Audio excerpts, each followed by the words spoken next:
Why aren't you listening to me? Doesn't anybody ever listen to me? Listen to me? Listen to me? Listen to me?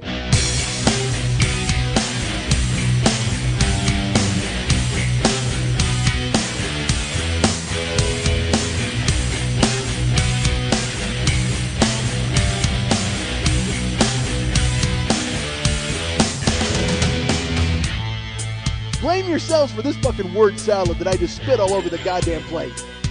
This is all your fault. You and I like to. That's it.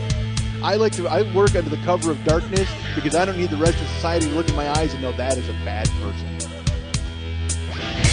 Hey, what's happening? Mike Schmidt, 40-Year-Old Boy Podcast. How are you folks? I am fine. You know what? This show is a dedication show, folks. I'm Casey fucking Kasem, and we're sending this out not really long distance. We're just sending it down 4 floors. That's right. We're sending this out to Corbin, ladies and gentlemen. This show goes to Corbin, who I met in the lobby of Lily's building.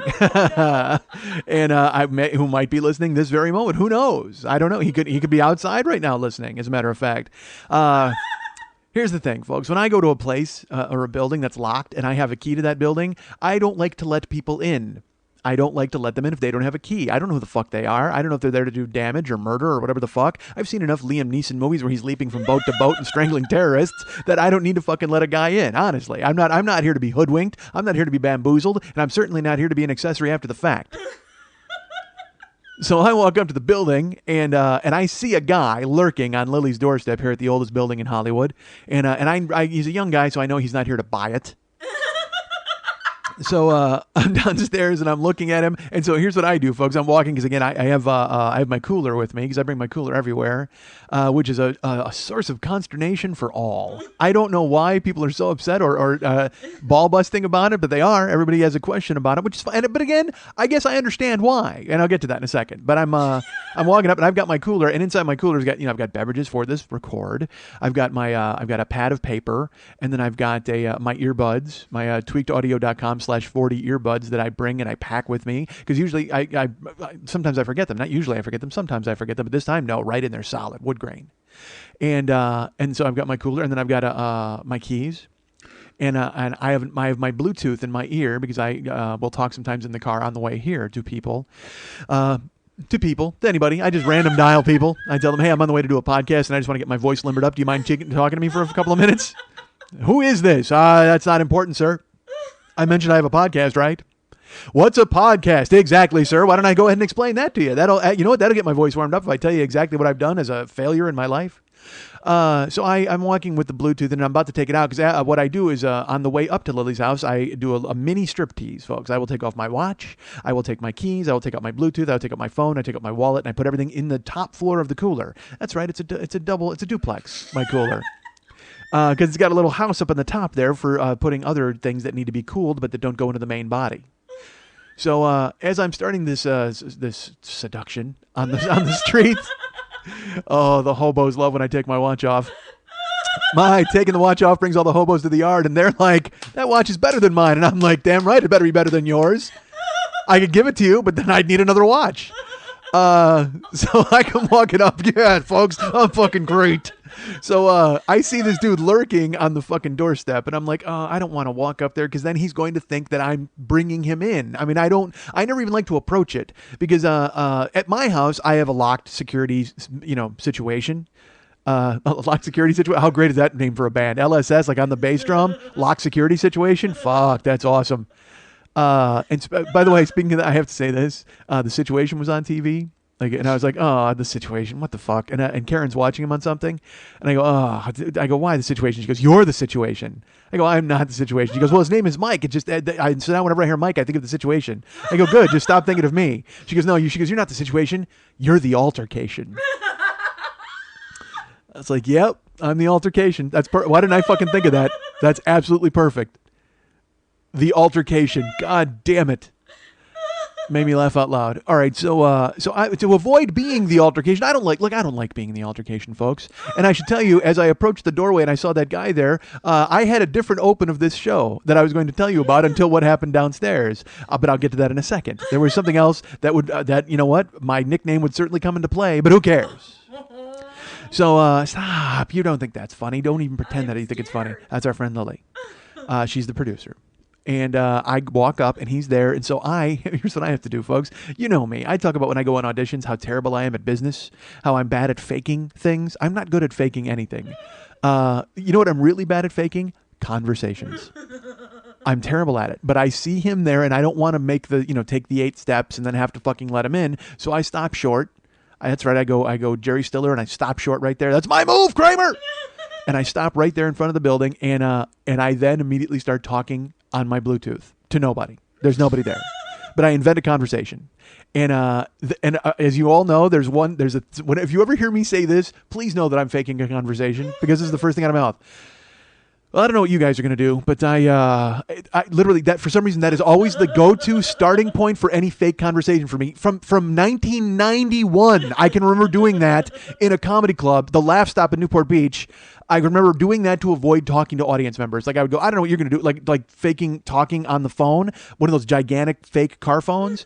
Oh, dude, anything at all. It was my go-to fake conversation. When you really think about it, folks, this shows just how bad I am at faking this. The line is, well, I don't know what you guys are going to do, but I'm on the phone. Guys, plural, who the fuck are you talking to? Are you addressing your entire team on speaker? This is your entire fake team that you're talking to. Are you talking to the Super Friends? What the fuck are you doing? I don't know what you guys are going to do, but it's awful. It's an awful fake conversation go-to, and I've had it forever. As I've just told you, 21 years at least I've been doing it. 2020, 21, 20, 21, 12. Oh, folks. We are the priests of the temples of Syrinx. Maybe that's who I'm talking to. Maybe I'm on the phone. It's like, I don't know what you guys are going to do. I'm talking to the priests of the temples of Syrinx. Their great computers have filled the hallowed halls, folks. That's what I'm addressing. That's why I stopped to talk to. Anytime you see me having a fake conversation, I'm talking to the priests of the temples of Syrinx. The gift of life is all right between these walls. Never mind. All right, so, God damn it, the priests. That's what I'm talking to. Whenever I have a fake conversation, I'm talking to the priests of the temples of Syrinx. So I walk up. I have my fake conversation with the priest from the temples of Syrinx on right in front of Lily's building as this guy stands out there waiting, and he's still waiting, and he's waiting. I'm like, dude, take a powder, let yourself in, knock something, get the fuck out of here. I don't want to be responsible for this. So then finally, I can't fake a conversation for more than 20 seconds. The priests from the temples of Syrinx have to go. They have to contact all the planets of the Solar Federation to tell them they've assumed control. So I have to let them go. Actually, no, because the planets of the temples of Syrinx were overthrown by the people at the end of 2112. Why am I breaking this down for you? Nobody cares. By the way, and I've told you this story. 2112 is the song. It's the album side that we actually sat down and we wrote the lyrics to. And this is no joke, I can actually smell chlorine like in my nose when I tell that story because we were in the pool all day, and then at night we were listening to 2112. So whenever I hear 2112, and I literally can smell chlorine in my nose. Weird. I'm weird, right? That's weird. I don't know. I can bring myself to places really quickly like that. So why don't I know what you're thinking. Take us down to the front of the building, motherfucker, and finish this goddamn story.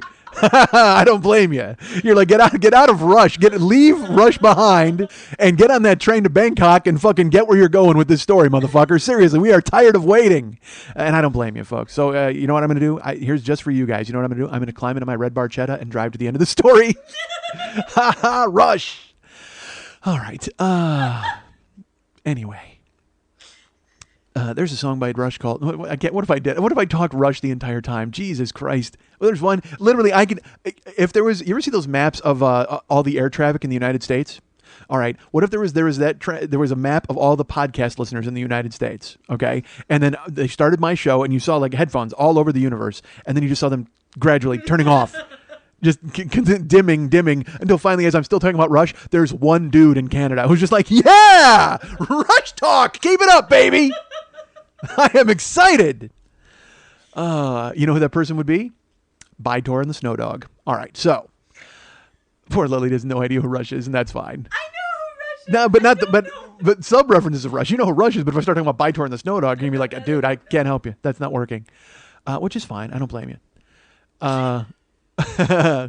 So I come up to the door. Finally, I finish my 20-second conversation with the priest of the temples of Syrinx, and I go up, and this guy's standing there. And what I have to do I have to do this shit at my building too. When I walk up with keys, there'll be a guy waiting to go in, and I'll say, "Hey, how are you?" And they'll say, "Good." And I say, "Who are you?"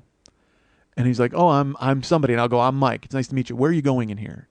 I make myself ask them where they are heading. Just because I want them to know that somebody's onto them. They might be visiting a friend. They could be delivering a flyer. I don't fucking know what they're doing. But I just want them to know that I have their name. You know, I can't get their ID. But it's just, I just don't even, I feel weird letting anybody in a fucking security building. So sure enough, I walk up and this guy's there and I go, hey, how's it going? And he goes, good. I'm going to come in behind you here. And I go, great. And I open the door. I go, where are you heading? And he goes, 4th floor. I said, oh, I'm going to 4th floor too. You want to hop on the elevator with me? And he goes, yeah. So Really? now, as we take a few steps to the 4th floor, to the elevator to go up to the 4th floor, and it dawns on me, I'm now the creep. I'm now the creepy one. Because I walk in and I'm like, hey, how you doing? What's going on? Hey, you want to ride the elevator to the 4th floor with me? He's like, he's got to be thinking, no, I fucking don't. I'll wait on the stoop for whatever the fuck's going to happen. I don't want anything to do with you, weirdo. So we walk up to the elevator and I go, I'm Mike. And he goes, hey, I'm Corbin. And I go, hey, nice to meet you, Corbin. I shake his hand. And yes, I shook his hand. He's a guy I've never met in Hollywood. Shake his hand. And he goes, you just coming home from work? And I said, oh, no, I don't live here. I'm visiting a girl on the 4th floor. And he goes, oh. And well, because I didn't know what to say. I mean, because I'm kind of doing that, really. And he goes, oh, you look like you're coming back from work. And I realized, because I'm carrying a fucking cooler, like a lunchbox. You know what I mean? And it's like, it was in that moment where I went, this is why everybody makes fun of me. I look like a fucking Ralph Cramden coming home from a goddamn shift every time. Because to me, it's just a way to carry. You know why I carry it, folks? Nobody sells Propel.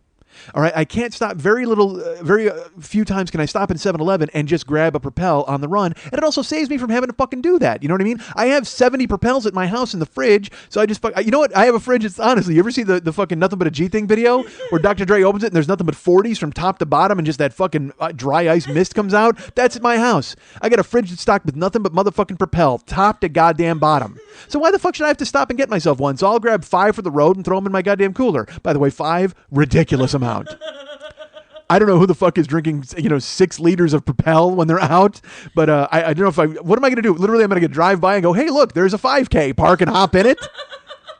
And then if I hop in it with the cooler, everybody's going to be like, what, and you're on your way to work? Yeah, I work at the end of this 5K. God damn it.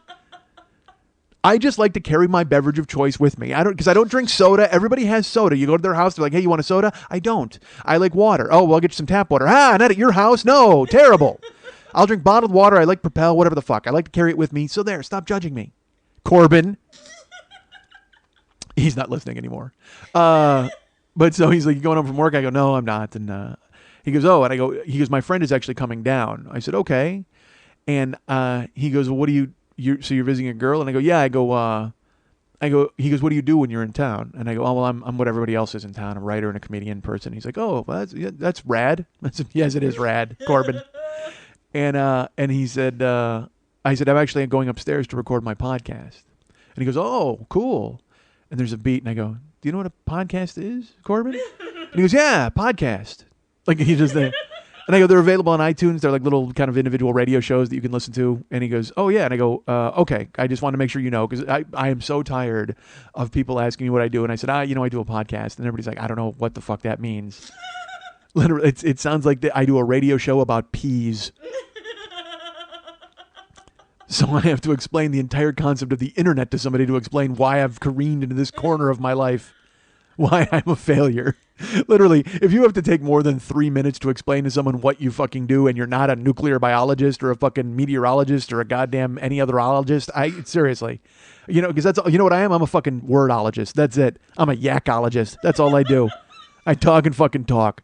You know what? You just throw ologist on it, it sounds fine. I should just tell people that. Instead of going, I'm a writer or comedian, I'm a talkologist. I'm a speechologist. I'm a rantologist. There you go, rantologist. That's a fucking t-shirt. Maybe Mex will design that someday if we ever speak again. All right, yeah, I'll get to that in a minute. I said I do a show. It's called The 40-Year-Old Boy. And Corbin's like, oh, cool, man. I'll check it out. I'll try to find it. So I assume, of course, that Corbin was not lying, and he immediately went to his iTunes to find me, and he's listening to this very show, and he can't believe that the show's dedicated to him. That's fine. Good for you. Literally, and this is only the second time I've dedicated an entire show to somebody.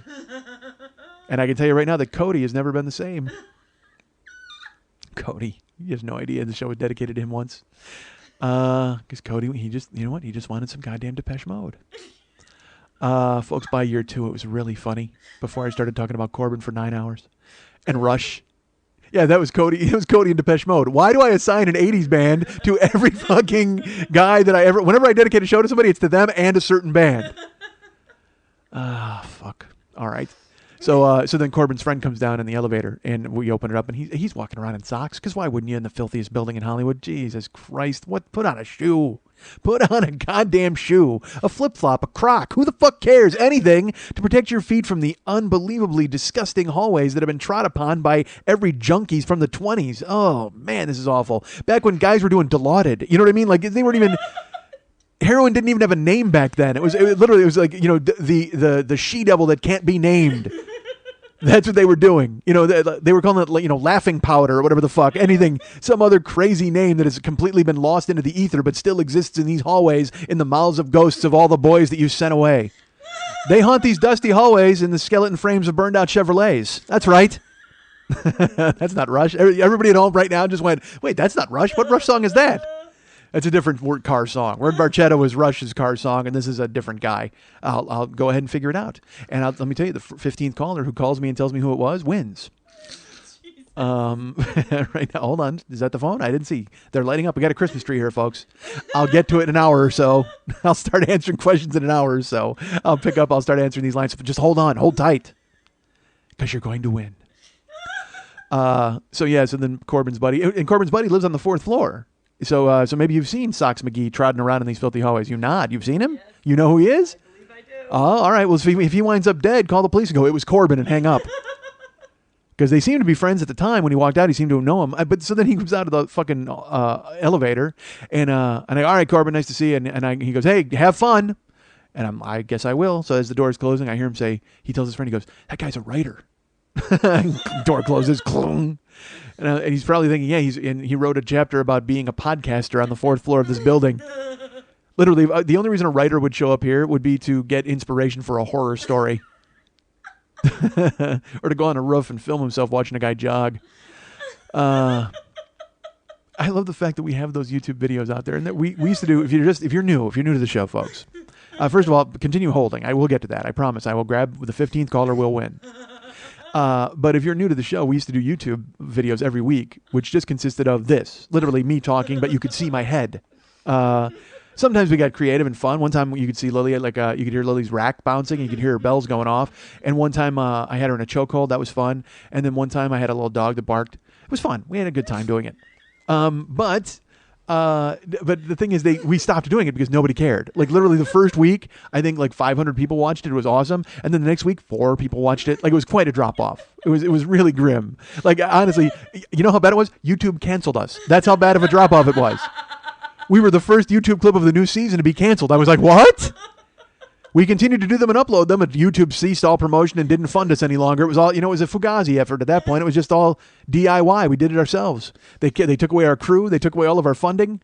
But I didn't care. I went to PBS. I said, you know what? Are there any viewers like you who would like to go ahead and fund me?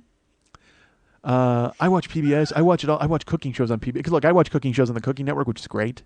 But then I watch cooking shows on PBS, and those are even better because they go to locales. Like the Food Network, it's always some dude in a shed and he's cooking a pancake, which is fine. I'm into that. That's what I like to see. I relax. I zone the fuck out. I turn my head off and I watch cooking shows. That's it. That's what I do. I don't watch any shows that I got to think about except for Breaking Bad. And, I have a few shows, Boardwalk, whatever the fuck. You don't care. What do you care about my television watching habits? Go listen to Goebel Show. I talked about it on there. I talked about what I watched and don't watch. And believe me, one of those lists is a lot longer than the other. But when I watch the PBS cooking shows, I'm always fascinated by because they're like the minor league chefs. You know what I mean? Cooking Network grabbed the real people and gave them funding and all that stuff. But these other chefs, it's chefs you've never heard of. And then there's chefs you have heard of. There's a guy named John Besh, who I fucking love in New Orleans, who follows me on Twitter, unbelievably. Well, because I followed him first. He was one of the first guys I followed because I liked him. And then he followed me and wrote me back.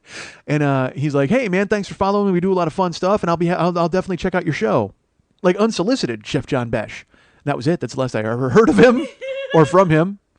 Because I think I wrote him back and I went, oh my God, please make me a salad. Because what does he say to him? Like, he's going to check out my show. What I guess I will come. I said to him I would try his food sometime. I couldn't wait to come to New Orleans and do that.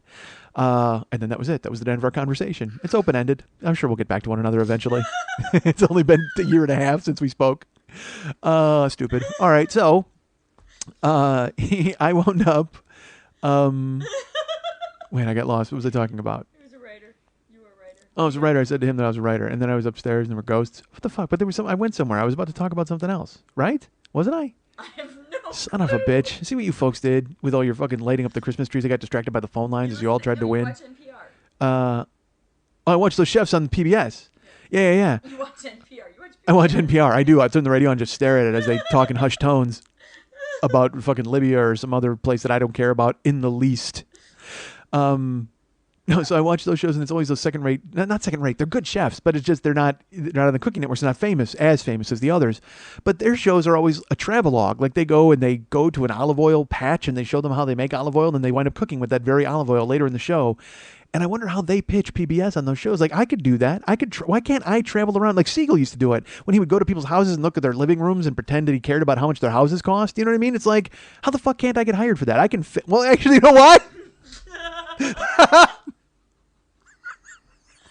Because I just told you I can't fake anything. How the fuck are they going to hire me to fake like I care about how much a guy's house costs? I just told you on this very show that I don't give a fuck about anybody and their bullshit, and I can't fake my way through a conversation. So why would they hire me to go look at some guy's farmer's market? I don't fucking care. I'm going to show up and I'm going to pull a flounder out of the water and pretend that I care about it? I can't. I just told you that I can't fake it. I got to find something I really like and convince PBS to send me and look at that. You know what? But how are they going to send me to my own show? That's not going to happen. How are they going to send me to watch me and talk about me? Yeah, that's perfect. What's that? Oh, tits. Oh, and you think PBS would be on with tits? Yes. Well, I don't know. It's eyes and ass and then tits. And big tits and then glasses. And then, look, there's a whole checklist, folks. I've told you this a million times. You guys know this. From East Coast to West Coast. Well, you East Coast girls are hip. Jesus. I'll tell you. All right. I really dig those styles they wear. All right. So. So yeah, maybe we could teach them. We could tell them to send me out to like a strip club thing. But that, like Bert Kreischer does a show like that where it's like Bert is off doing fucking amazing cool stuff. I'm so jealous whenever I see a comic, because Bert's funny, and I see Bert doing that show, and I'm like, oh, I would love to do that fucking show. But again, nobody knows the fuck I am, so what the hell? And it's, what's so great is you guys are always so cool, and people who listen to the show will write me and they're like, dude, you got to get like on TV, you got to find someone to do this. And I'm like, yeah, I guess I do. It's nice of you, thank you. They're on the Toronto page. There's a Bring Mike to Toronto page. These guys are like, how can we get Mike to Just for Laughs Festival? And I had to write, we can't do anything about that. They have to see me and think that I'm funny and invite me. And I have to pass 9 auditions, which are not going to fucking happen because I have stopped being a good stand-up comedian. Go listen to last week's show. I won't moan about it this time, but I did a show at the Comedy Palace last week. Fucking death. Terrible. On me completely. Not on the crowd, not on anybody else. On me completely. Do you know why, folks? Because I've stopped working. I've stopped working at it thinking that I can just, you know what? I'm podcast Mike on stage, and that doesn't fucking work. And I need to get it through my own goddamn head. Like I just said to Lily before the show started, I go, do me a favor, don't laugh at all. She goes, what do you mean? I can't. You're funny. And I go, I know. And I'm just saying to you, because when I make you laugh, it's awesome. But then when I go live, I'm expecting to make somebody laugh. And then when nobody laughs, I'm like, where's that person who likes me? Who thinks that I'm really funny? So I'm wondering if that's totally on me. It's absolutely in my own fucking comfort zone, in my own psyche. But I had to follow a guy, dude. I had to follow a guy named Sean Patton from New York. It was like a bomb went off in the room. He looks like a little Belushi, and then he's just fucking hysterical on top of it. And the thing is, he was the worst type of guy for me to follow because he's me. He's that guy who gets fucking worked up and he starts talking, like really fast, and he's like really aggressive and but funny and really great with words. And it was embarrassing to me where I was in the back of the room because it made me think, that I was old and didn't belong there. And it was so stupid to be that way because I'm not that way. I should never be that way. But I even went up to Kyle Kinane. Kyle's in the back of the room, and Kyle saw me at Meltdown do really well. And I told him, I go, dude, I haven't been on since Meltdown, and a fucking show I tanked last week. He's like, you're fine. Go up and be funny. And I'm like, I got no business following Sean. And he's like, you got to stop doing that, whatever. So I went up, and I was at Curse. I went up, and I said, I even said, I have no business being here. This is ridiculous. I've been stand up twice in 6 months. And that's the death. You tell them that, then they tune you out and hate you right away. You have to grab them. I needed to come on where Sean was and go up from there. So I started to talk, and I got some laughs, and I did okay. But I was doing this where I just kind of pinwheel around, and I didn't really get into the bits because I was going to tell a story from the one man. I was like, all right, I'll do that, but I'll talk a little bit up top. And I started to talk about Occupy Wall Street a little bit, and I got some laughs on that. But it wasn't. I was kind of searching for it. I was doing the thing where I browbeat myself, which, as you people are aware, I do quite a bit. But when you do it to strangers, they're just like, why does this guy fucking hate himself so much? But they need to realize that that's me getting into what I do. You can't, let's put it this way, you can't do a ramp up in a live show, folks. Because nobody gives a fuck about your ramp up in a live show. They're like, get to the fucking meat of it. So then I was getting there, and I should tell you this, when I showed up, they said to me, they go, you know what, you're the closer, you're the headliner. And I'm like, oh, that's a mistake for everybody. And I say that all the time. It's a joke. And then this girl who I didn't know, Danielle, goes, well, when do you want? She goes, you do about 15 to 20 minutes. And I said, oh, that seems long. And she goes, no, it's what we usually have the closer do. I go, all right, well, I can do that. That's fine. Because again, folks, I'm doing shows on the road where I do 2 hours, 3 hours. I can do 15 to 20 minutes standing on my fucking head in my sleep. I don't know where we're at now in the show, but I think that if wherever we're at, if I'm anywhere near 15 or 20 minutes of talking about nothing, we're at 42 minutes. We're at 24 minutes. See, I can talk about nothing for 20 minutes. I can make it happen. But she said 15 to 20 minutes, and I was like, wow, okay, cool. And she goes, when do you want your light? I said, I'll take a 5-minute light. And she goes, okay, that's fine. Because what that means is that when you do stand-up, they give you a light. When you do a club, they'll tell you, when do you want your light? And a 5-minute light means there's 5 minutes left in your act. 2-minute light. Some people like a 2-minute light because then they know that they can wrap it up in 2 minutes. I like 5 minutes because you never know where I'm going to be and I can rush it and whatever the fuck. So I told her 5-minute light. She said, great. So Sean went up and he destroyed. He should have been closing. He was fucking fantastic, and everybody was funny that night. Everybody was real good. Andy Wood was hosting, and then Ed Salazar was there. Good, the comics and friends of mine, and then Julia DeRozo, I think was her name. I don't remember, but she was funny. It was just funny people. Kyle came to hang out, and Paul J was there. Whatever. What the fuck do you care? I'm not calling roll. But I tell you that because now you have a general idea of how many people that I know that I was fucking embarrassed in front of. So sure enough, I went on stage and I was doing it and I was getting mad at myself and talking. I was spinning around and talking. I was about to launch into my story and I was talking to the people in the audience a little bit and I started going and they lit me.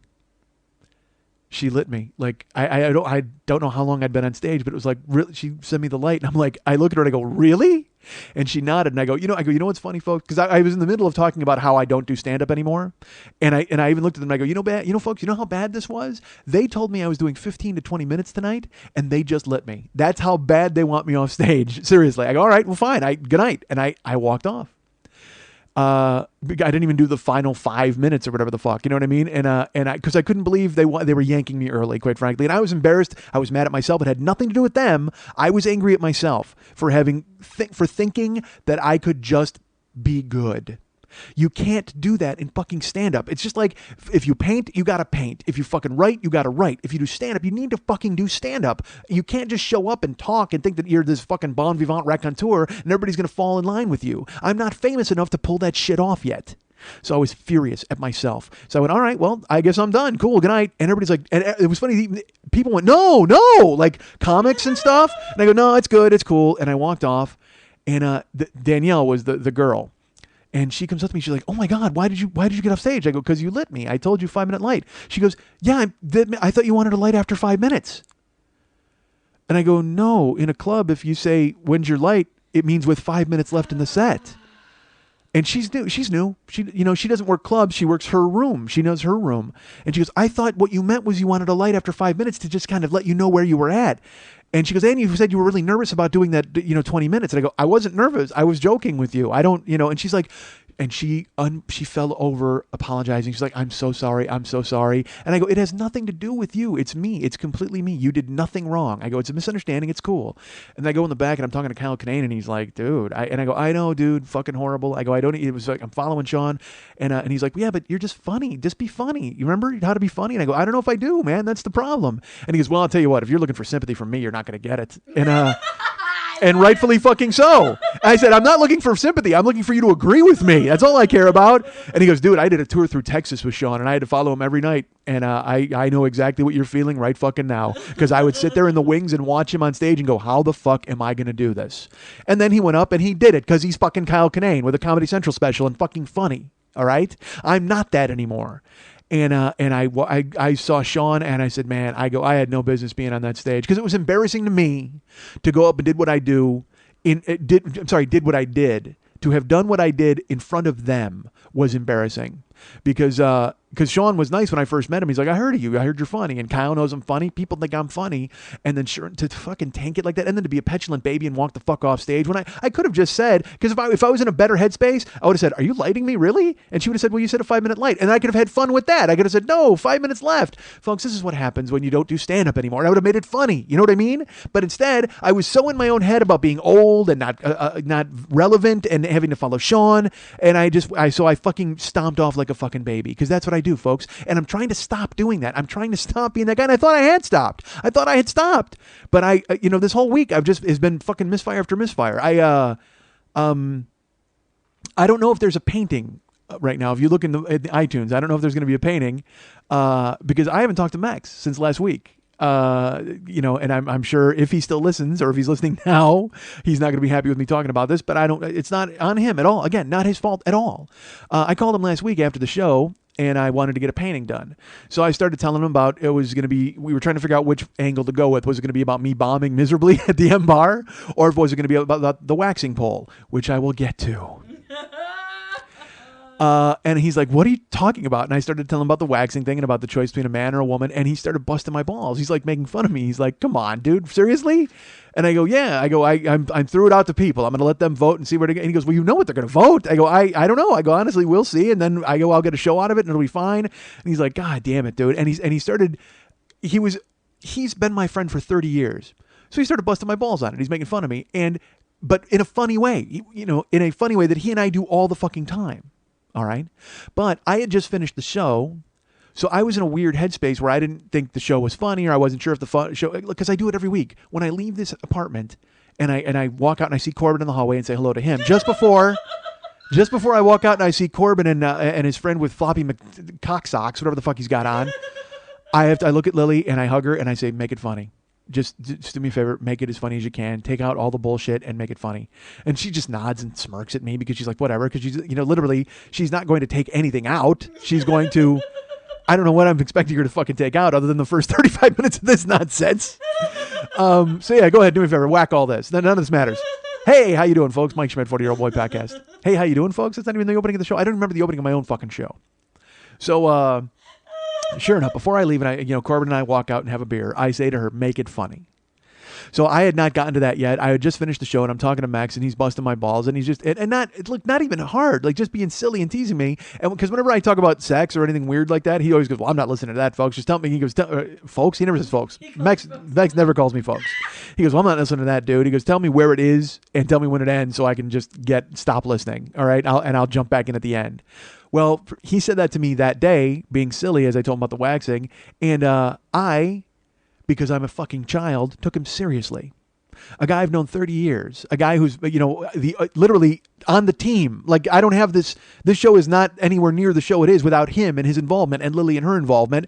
And so I instead decided to go to that weird place in your head where you feel upset. And there's no reason, again, as I've told you folks many times, I don't think anything's offensive. I think if you're offended, it's on you. You're the one who allowed yourself to be offended because you tricked yourself into thinking that was something that was bad. Well, that's what I did last week on the phone with David. I fucking tricked myself into thinking that what he said was mean or bad or sad, or because I was mad at myself because I wasn't sure if the fucking show was funny yet. So sure enough, just like I did with her when she lit me and I stormed off stage like a fucking child on the phone with David, he just says, he goes, well, do me a favor, let me know when it starts and when it ends so I can jump out of there. And I go, look, I know the show fucking sucks, all right, dude? You don't have to tell me and you don't have to reinforce the fact that the show's not good. I get it, okay? And there was silence on the phone. And he just goes, why would you say that to me? And I go, look, I just, you say that. And again, it's not on him. And he just goes, every week, do you really think I'm not going to listen to the show?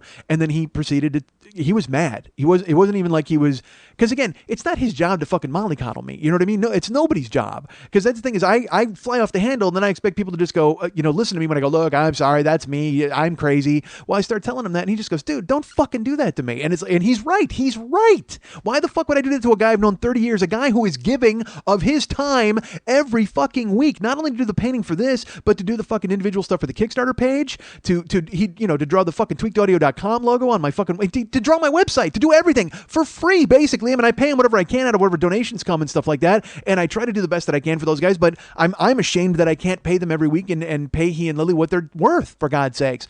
But, you know, if I can't do that, the least I could do is treat them fucking like humans and not show them who I really am. You know what I mean? That's what I should do, is I should protect Lily and David at all times from me. That's what I should do. In reality, that's what their salary should be, is they never get to see the real me. That should be what I should be doing for them.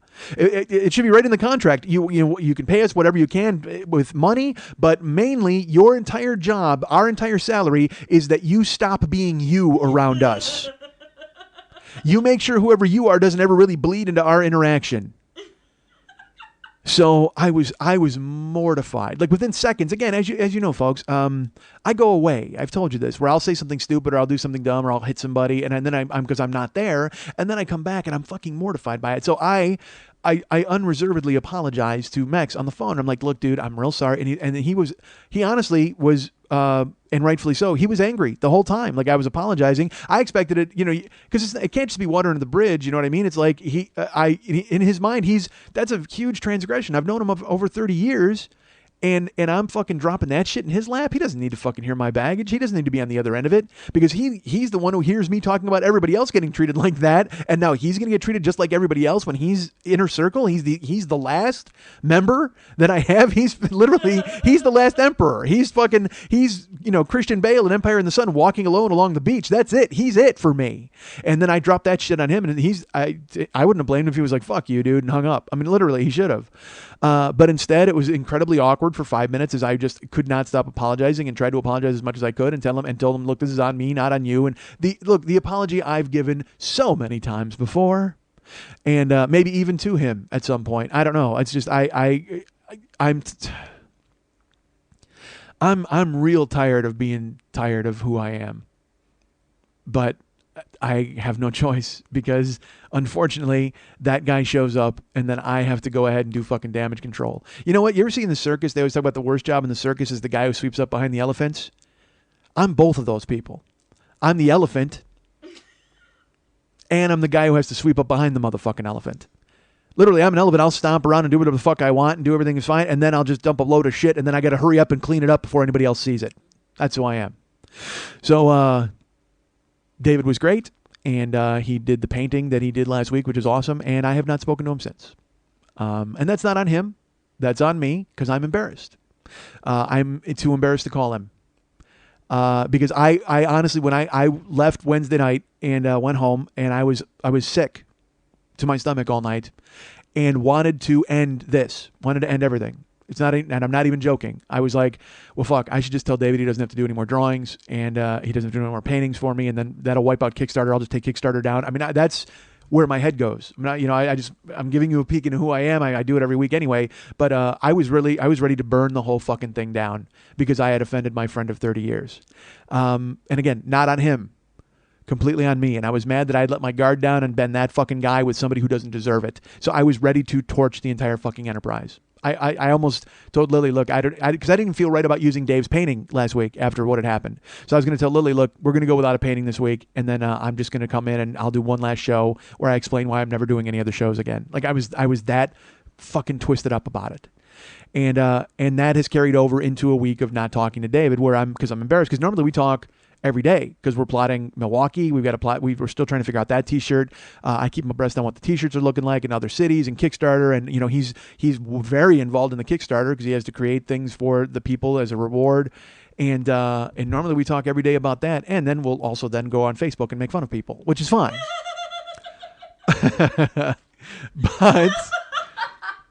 But I have not spoken to him since last Wednesday, and so I don't know, you know.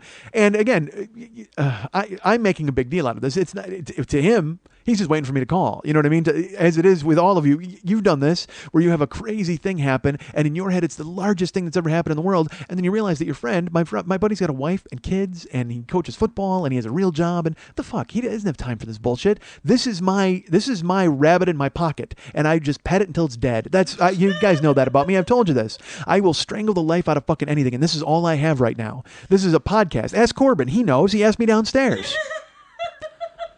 Corbin knows this is all that I have. I told him, look, I do what everybody else in town does, and I have a podcast. He's like, ooh, a podcast. And then I explained what it was, and everything was fine. So Corbin knows this is the only thing I have in my life right now.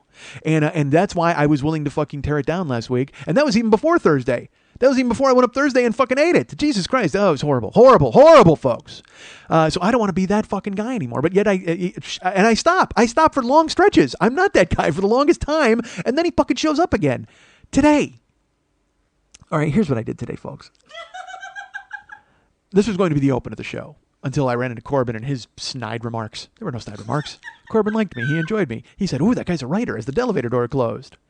And Floppy Socks was like, yes, of course he is. That's why he's in this building. He's going to smoke opium and take some ghosts from the 20s as inspiration. So here's what I did today, folks, because I'm smart. Lily, I got up early, not early, but I got up on time to come and do this show. I'm supposed to be here by 4, and Lily's used to me getting here by 5, and she'll text me and she'll be like, hey, what's the ETA and what's happening? But I always shoot for 4. So I happened to get up today at 2, and I did some stuff in the house. I got ready. I got shaved. I shaved today. All right, look, all right, let me throw this out to you folks. I'm taking a poll on hair. Every week now, apparently. That's what I need to do. Fuck this poll. I don't give a fuck what you say. I'm just going to tell you where I'm at. I've started shaving, and my goatee is in like you'll see, there's pictures when I'm on the road. I've started saving, I've made my goatee kind of expand along my jawline, like where it's like, I have a regular goatee, but I got bored with it.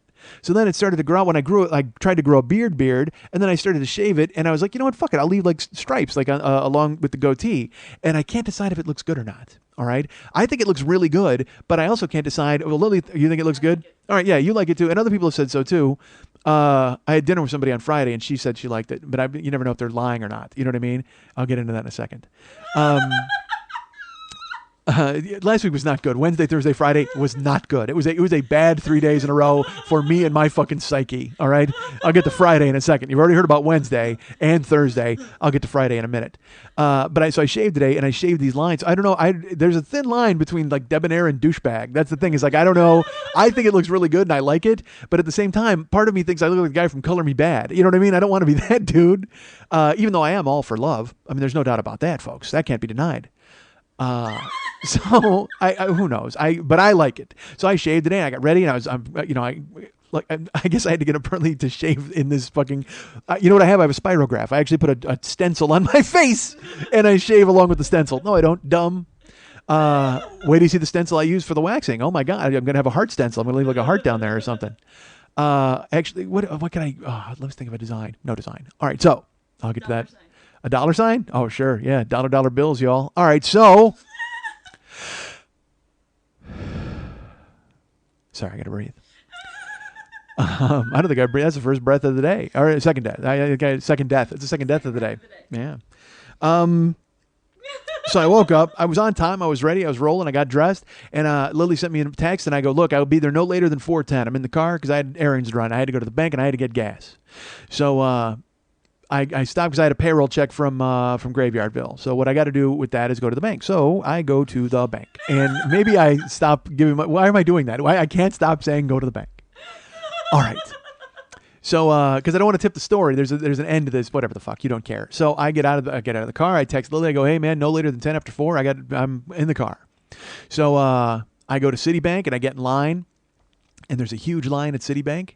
And I'm waiting, and that's fine. And there's only 3 tellers, and they're closing soon, and that's fine. I'm waiting in line, and I'm waiting to get up there. And there's this one lady that I don't like using as a teller because she's very by the book, and she always asks me if I want to open a savings account at Citibank. Every time. I understand they have suggestive sales and bullshit like that, but no, I don't. I don't want to. Do you think you're going to trick me once, and I'm going to say yes? Not going to happen. So I wait in line, and there's a hot girl teller, there's a dude teller, and then the woman I don't like. But for some reason, the 3 people at the windows, again, are there with questions about banking in general. Some guy's shutting down his account because of identity theft. He wants to know if there's a lawyer in the building that he can talk to via Citibank, and he wants to make a phone call on their phone. And the woman in front of me is starting to, literally, she's talking about her grandkids, and saying that she's going down there to see them tonight. And then she pulls out her BlackBerry and starts pulling up photos of them and showing to the teller through the fucking thick glass. And I'm like, oh, dude, stop. All I got to do is make a deposit. That's all I got to do is make a deposit. Stand to the side and hold up the BlackBerry and let me make a deposit. And the thing is, I've always told myself, don't get mad at people who are in line ahead of you, because they're in line ahead of me. They got there before me. So they've staked their claim on that window. They can do whatever the fuck. If they want to open up a lawn chair and fucking start, dictating a story, go right ahead because you earned it. You were ahead of me and you were in line together. But you find yourself irrational when you're in a hurry. So they're going through their thing, and then the other guy, when you see the teller have to walk away and go find somebody and then start talking on the phone, you're like, this is going to be death. How long is this going to take? So I was in line for 10 minutes at the bank, which, again, 10 minutes means nothing in the large scheme of things, but when you're standing at the bank and you want to fucking kill people, it's horrible. So I'm just sitting there, because I had told Lily, I said, look, I will be there no later than 10 after 4. No later than 10 after 4. And it tick, fucking tick. I'm looking at my watch. I'm like, oh, I can't be late. I already told her. She can't think the text lied. I can't be a liar. So I'm waiting. Time's ticking away. I'm at Citibank. I'm waiting. Time's ticking away. I'm waiting. Finally, the woman with the grandkids steps aside, and her teller is the woman I hate. So, which is fine. I walk up and I go, hey, how's it going? And I sign my check, and I go, this is just straight deposit to checking. I give it to her, and here's something I do. You guys have to swipe your card and then put in your PIN number. I always lift up the carriage, and I hold it like up to my face, and I punch in the PIN number so nobody else can see it, and I put it down. And she tells me, she goes, oh my God, I love that you do that. And I go, what? And she goes, I really think that's great that you pick it up and you hold it. She goes, because you're like a big man, and it looks like you're holding a baby when you hold it and you punch in your PIN number. And I was like, oh, okay. Well, that's cool. I mean, because again, she was a woman I never liked. She always treated me like a robot and always asked me over and over if I wanted a checking account. Now I realize she does notice me and she notices things that I do. So I was like, oh, I'm a human being in her eyes. That's fantastic. So I go, that's really funny that you notice that. She goes, yeah, every time it's like, she goes, I actually really like it. I like seeing you because I know you're going to do it. I'm like, oh, that's nice. Thank you, Nabila. So I punch in my number. She does the thing, and she runs it, and she starts running. She goes, anything else? And I go, no. And at the last second, folks, it dawns on me that this is a payroll check from my work in Graveyardville. And it is made out to Throat Punch Media, LLC. My business account for Throat Punch Media is at B of A. So what I usually have to do is I go to B of A, I deposit this in there, and then I write a personal check out of my business account to myself at Citibank and deposit my funds. The reason I do that is because my accountant told me I'm supposed to. He's like, yeah, get everything in the name of the business, and then you can go ahead and divvy out things to yourself. And I, by the way, I should say, I have been since told by other people that is not the case. I don't need to do that. That I can do all of my personal business out of my business account. Just there's a way to group it and figure it out. But I don't care. My accountant, who I've had for fucking 10 years, who I last year almost swept everything off of his desk in a fit of pique, when the guy that I'm telling you about that I'm trying not to be showed up. But I see her and I see her pull it out and I see Throat Punch Media, and in my head I just go, oh, just deposit it. Because in my head I knew it was going to be a fucking problem. I knew. Because when I go to B of A and it's in Throat Punch, but I have to sign my name on the back, and then they'll have to always call a manager over and say, oh, I go, look, I'm the owner. And I have to give them my debit card. Everything's fine. But I see her look at it in my head. I'm going, oh, fuck, don't do this. Don't. But I knew when she stopped and read it, I knew. And I should also tell you, at this bank, I still get residual checks for a show I did called The Jersey a million years ago on Disney Channel. In which I played a baseball fan with a painted face, and I was heckling the other team. I'll tell you about that someday. Well, there's not really anything to tell. I showed up, and they said, hey, you get your face painted in the Atlanta Braves colors. I said, fine. They painted my face at 8:30 a.m., and I didn't start shooting until 2 after lunch. Literally sat in my trailer with makeup on my face, waiting to go get called, and then I went and shot my scenes. So I still get checks for that, including I have a check on my fridge for 4 cents. You get those all the time, these residual checks from the Jersey. So, and those are made out to Mike Smith, because the Disney payroll company apparently doesn't know what Mike Schmidt is. Even though when I did the job, I filled everything out. I gave them IDs, everything. And we're talking 10 years ago. I did this show. I still get checks for Mike Smith. Having called them 4 different times, having arranged it with their payroll department to change it to Mike Schmidt, I still, to this day, get checks for Mike Smith. So I bring them to Citibank and I would deposit them, and no one ever blinked a fucking eye, which drove me crazy because in my head I was like, wait a minute. What if Mike Smith came in and tried to get this money out of my account? Are you not going to look twice at his fucking name? I mean, that makes no sense. So I was furious about it, but I never said anything because I didn't want to have to deal with Disney again. So I just started depositing Mike Smith's checks, and they never said anything. They put them right in my account. So when I see Throat Punch in my head, I'm like, oh, please be Mike Smith. Please just do a Mike Smith for me. That's all I need is a Mike Smith. And sure enough, she looks at it. She looks at me and she goes, this is a business. I said, I know. I usually take it to my business account. I apologize. She's like, well, your name is not on this check. It's for the business. I go, I know. I can show you my debit card, my business credit card from my other bank, and you can see that I'm not lying. And she goes, well, we cannot deposit it because it is not in your name. And I said, I understand. I said, I'm stupid. It's my fault. She goes, you are not stupid. I go, yes, I am. I'm stupid because I should have gone to the other bank. I drove right past that bank to get there. Because I was stupid, and I was furious. Not at her again, not on her. It's not on them. It's their policy. I don't blame them because all along I've never wanted them to help Mike Smith. So now this doesn't even have Mike on it. I don't want they're going to put that in my account. And she's like, I'm very sorry. I go, that's fine. I'm stupid. It's my fault. It's my fault. And she goes, you're not stupid. But I waited 10 minutes and I'm fucking furious. And she then stops me and I'm like, I know I'm going to be late now for Lily because I have to go to the bank. And so I take the check and I fucking go around the corner. And here's what I did, folks, because I'm a genius. I fucking I didn't punch the wall with all the security, because I didn't want to punch the security glass because that looks like I'm making a move and an alarm would go off. But instead, I drove my elbow as hard as I could into the fucking wall. Like I just fucking threw a forearm shiver right into the wall as I turned the corner and I was like, fuck. It was good that I said fuck on purpose because I was angry at myself because it kept me from involuntarily going fuck from hitting my forearm as hard as I could into the wall. Because... Go like that.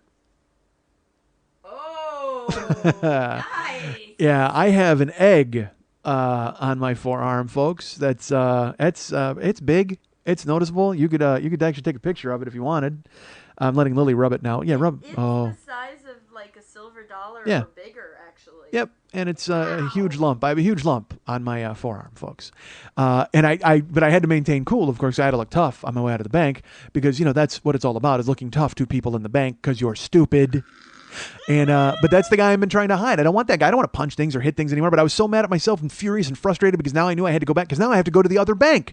I have to go to the other bank. I got to get gas. I got to just errands and bullshit. And I'm mad at myself because I finally got a real start on the day. I was excited. I was going to get to Lily's house. And here's the thing. Think about this, folks. You know what I mean? I've told you all this. I went and had to rampage to one bank and then go to another bank. And I had left and I was on time. Everything was fine. I had texted her. Everything was good. I was finally going to be someone who lived up to his word. That's what I was. See, this is a larger thing. It's me living up to my word, for Christ's sake. That's all I wanted to be, was the guy who finally said he was going to do something and did it. Whether it was showing up on time or any other thing in the larger picture of life, because I will take just as much satisfaction out of showing up on time when I say I'm supposed to show up as I will out of getting an Oscar. I mean, seriously, because I'm so far removed from ever accomplishing anything that I've ever said I'm going to accomplish that I'm fine with any small victory. That's cool with me. But you know what, though? Now that I think about it, I think I'm actually happy that this happened. Really? Fuck. You know what? Because honestly, all right, think of it this way. If I wake up, I get ready, I figure out the things that I'm going to do, I print what I'm supposed to print, I get showered, I get shaved, I shave very well, I got the line on the jawline, I make it look meticulous, I work it out, I'm very color me bad. And then I get in the car and I say I go to the right bank. So I go to the proper bank, I wait in line, I write the account number, I get through, I do that, and then I hop in the car, I go get gas, I come to your house, and I shave time. Because I literally, we know what I would do? I would have probably shaved, 15 minutes off of my experience? 15, 20 minutes? And folks, if I do that, I never meet Corbin.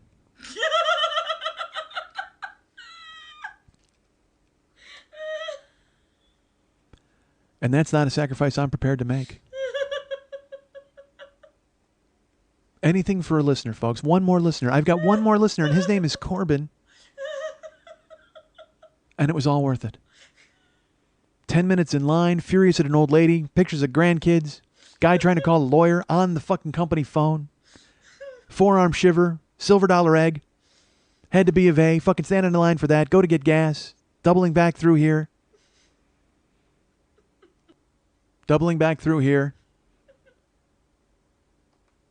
Park the car, get out, fake conversation on the Bluetooth to avoid talking to him, folks. To avoid talking to him at first. Look how close I was to almost not making it happen. I wanted to avoid that guy. I don't know what you guys are going to do, but I'm going to avoid Corbin. That's what I thought. I actually had my hand on my Bluetooth like Robin Gibb. I mean, I'm like literally, that's how phony I am. That's how bad I am at fake conversations in business. I'm actually holding in my Bluetooth talking on it, literally like I'm getting a transmission from space. All of that to try to avoid him. That's how close I came to almost avoiding him, to almost not having one more listener, folks. One more, and that's what it's all about. It's not about one more lesson. Although my friend Tyler will tell you that it is. But I tell you, it's about one more listener, folks. And that's how close I came to avoiding the white T-shirt and 5 o'clock shadow of a hipster named Corbin. Thank God, folks. Thank God for my stupidity. Thank God for me being the guy who never gets things done the right way and on time, because look at what I stumbled into. One more listener. Stupid. Oh, man. So I got to thank my tax guy, really. So I really need to thank, I have to thank my tax guy for sending me on this unnecessary fucking wild goose chase every fucking week to try to write 9 checks to make 1 deposit. What the fuck, dude? Seriously? And like I said, I've been told by other tax people, my friend KC, who's she's in Portland, and she's like, oh man, you don't have to do that. You realize that, right? I think she actually wrote me and told me in person when she saw me in Portland. You don't have to do all that. I'm like, look, he told me I got to do it. That's it. That's all I know. And I'm like, unless you want to fly down from Portland and do my books, I really don't think I should listen to you at this point. I don't know if I trust her anyway. She's trying to get me into a mutter. She's trying to get me into a fucking race. Like, because I tell everybody about a race, all right? And I've called you all out. I've called out the nation, multi-nations. I did Canada, fucking America, Paraguay, Singapore, whoever the fuck wants to race me, we're in. Let's do it. I know Singapore's not a nation. Well, maybe it is. No, it's not. Who knows? Off the top, I can't think right now. I'll have to check. I'll have to Google it.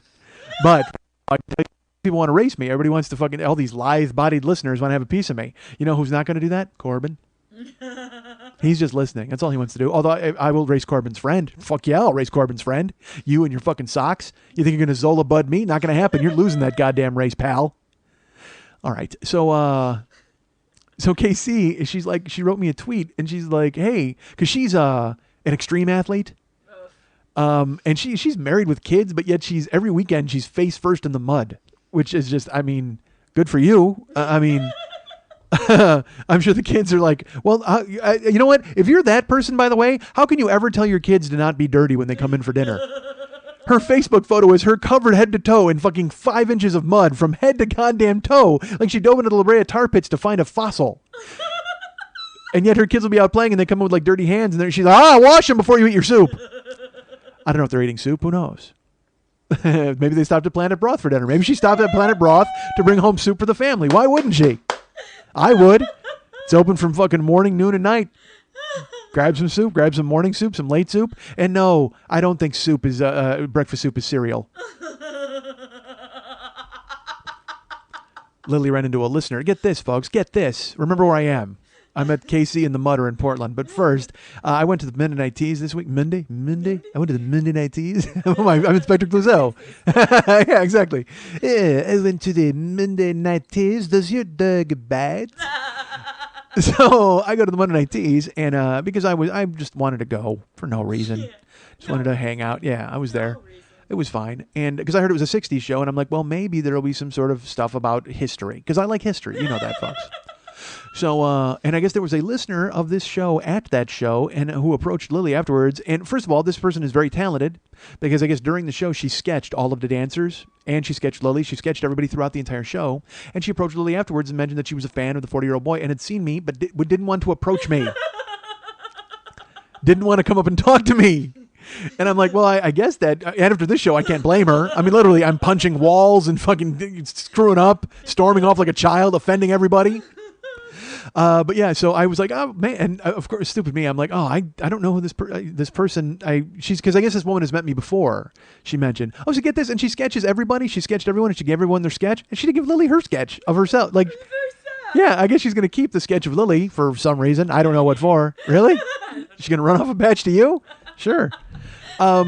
But yeah, so she sketched everybody, and did she sketch me, by the way? Would that be funny? Just me sitting in the back, staring. There were 8 pages. Yeah, my tongue all the way down to the door. But yeah, this person didn't come up and talk to me, which you can come up and talk to me. That's fine. Although there is a line, I'll tell you this, and this is gonna be embarrassing to a guy who listens to the show, but that's fine. I'll tell this story anyway. A guy who listens, I won't say his name, but he wrote me on Facebook. He's like, hey, I got to ask a favor. He goes, I have a friend who just moved out to California, and he copied me and Karen on this. He's like, which is weird. All right, weird.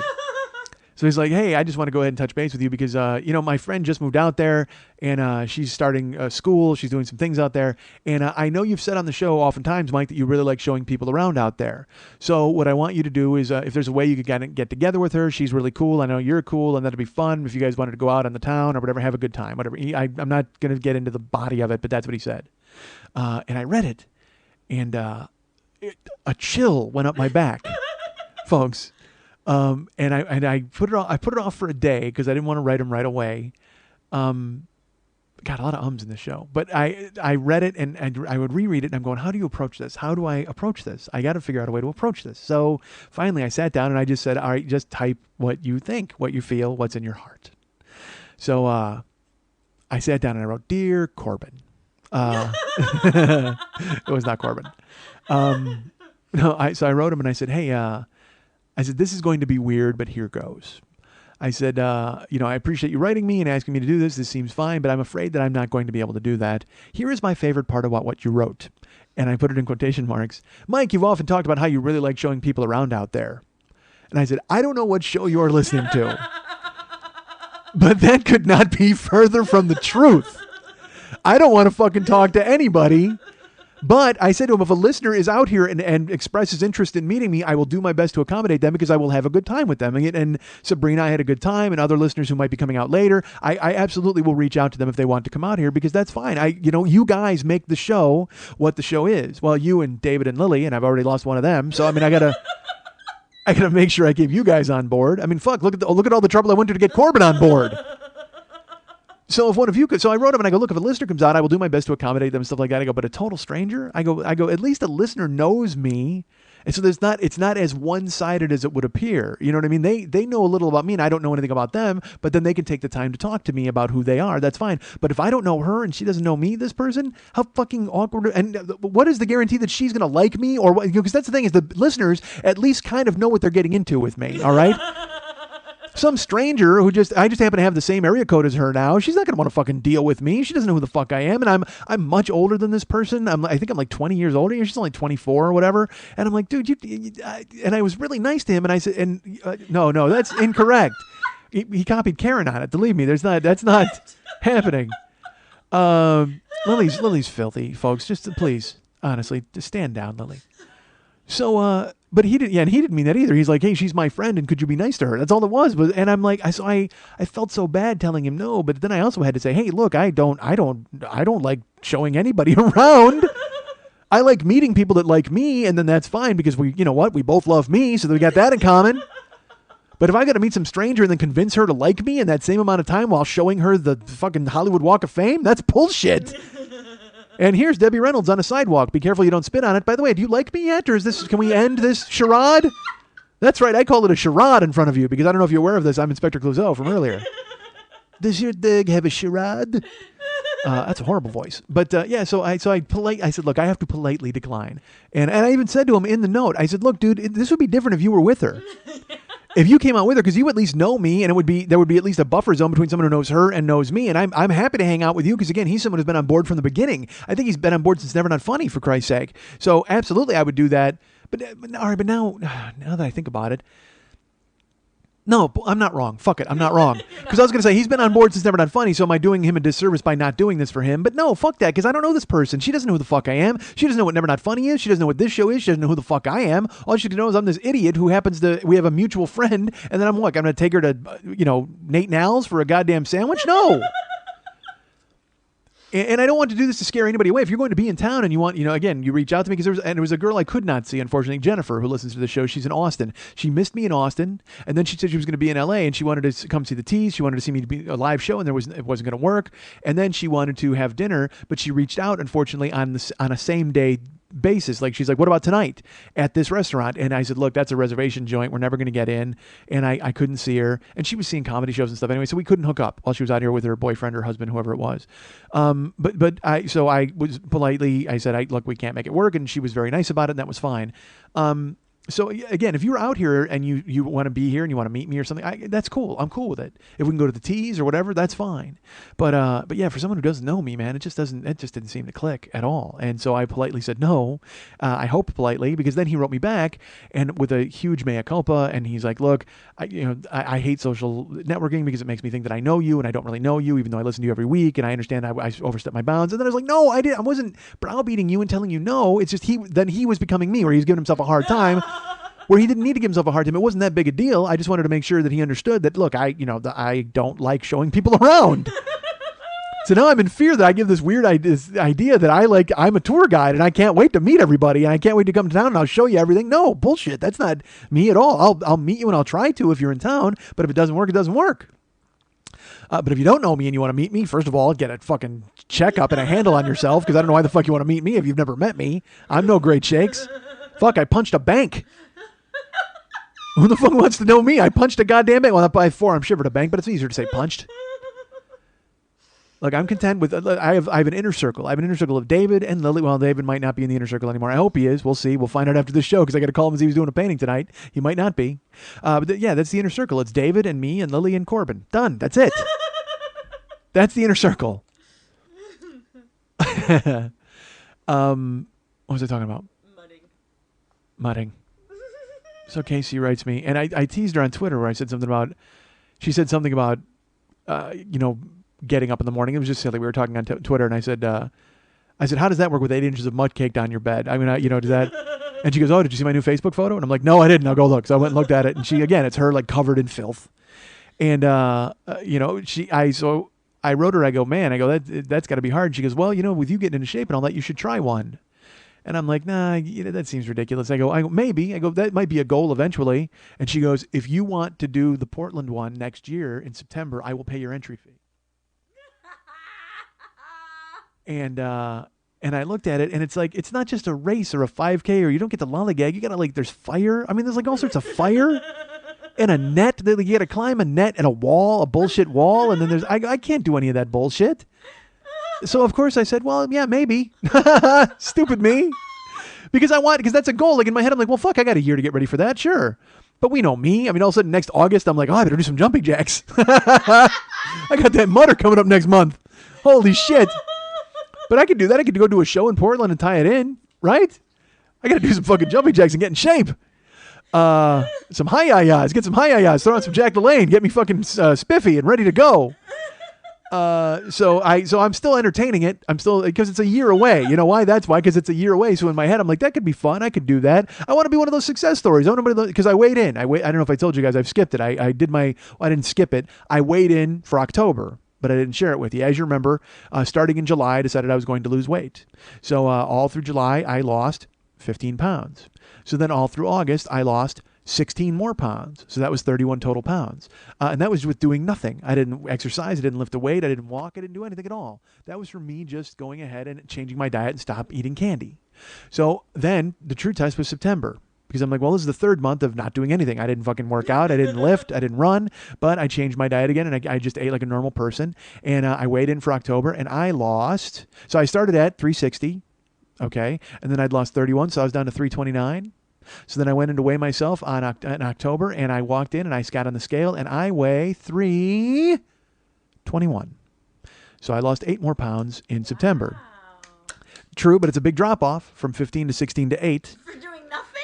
Still, it's still, but still, it's not good. Nothing plan doesn't right. seem to be working. Well, it's working. So now I've lost 39 total, which is good. I'm excited about that. But now I need to lose just another 100 more. That's fine, but I need to step it up. I can't wait to start lifting and running. I've told you all that. As soon as I can, I will. It's just real life has interfered, and it's a long story, and I can't get into it.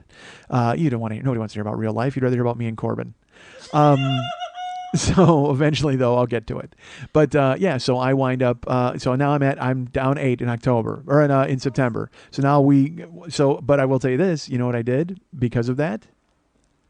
I bought candy. Because I was like, well, fuck, but here's why. All right, don't shake your head. Here's why. Okay, Mr. Heroin Addict. Trust me. Well, I hadn't had any since June. All right, and I'm like, well, fuck. It was a way to prove to yourself that you can do things and not fall back into patterns. So I did. I was fine. I bought it that week, and it took me, because normally I would eat a container a night. I told you it was like fucking 90 or 900 grams of fat or whatever the fuck it was, and 1900 calories. It was just crazy. And I would eat one every single night. But what I did was I wound up eating one over 10 days. It was like over 10 days. I was like, I kept it and I didn't, because I would eat 1 or 2 pieces a day, and it would be there, and I was like, that's fine. So that was that. So, and I haven't bought them anymore. I don't have them. Everything's fine. I still, I'm avoiding fast food. I'm avoiding all of that. So we'll be good. And when I if I weigh in November and things have gone awry, then I will say to myself, you are an idiot. But that's not the case. It was a dare. It was a dare. It was a celebration and a dare. It was a celebration of daring, it was a dare to celebrate. I dared myself to celebrate. So I did. And by the way, I'm lying. I had 2 containers, but still over 10 days. Over 10 days, I had 2 containers. But I will tell you this, they made me sick. Like cigarettes, when you smoke cigarettes, because I tried to eat a few, I ate like 6 pieces one day, and I got nauseous. I was like, oh, because it was like weird, a heavy amount of sugar and stuff, because I'm not eating that stuff. I'm eating a lot of fruit and things like that, and it was processed. It was not good. So, but it made me go, you know what, fuck, I'm over this. So I'm over it, which is good. So back onto, eating fruit. And also I got to be honest with you folks. I needed to buy candy, because if I would have eaten one more fucking apple,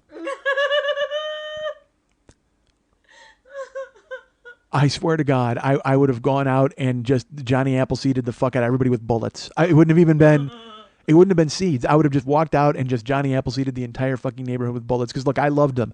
I will eat Honeycrisp apples till the day I die. They were fantastic. I loved all of them. But to try to put away 18 of them in that short amount of time, because I was a race against time, because I didn't want them to spoil. So I was eating 3-4 apples a day. I mean, I was really fucking killing them.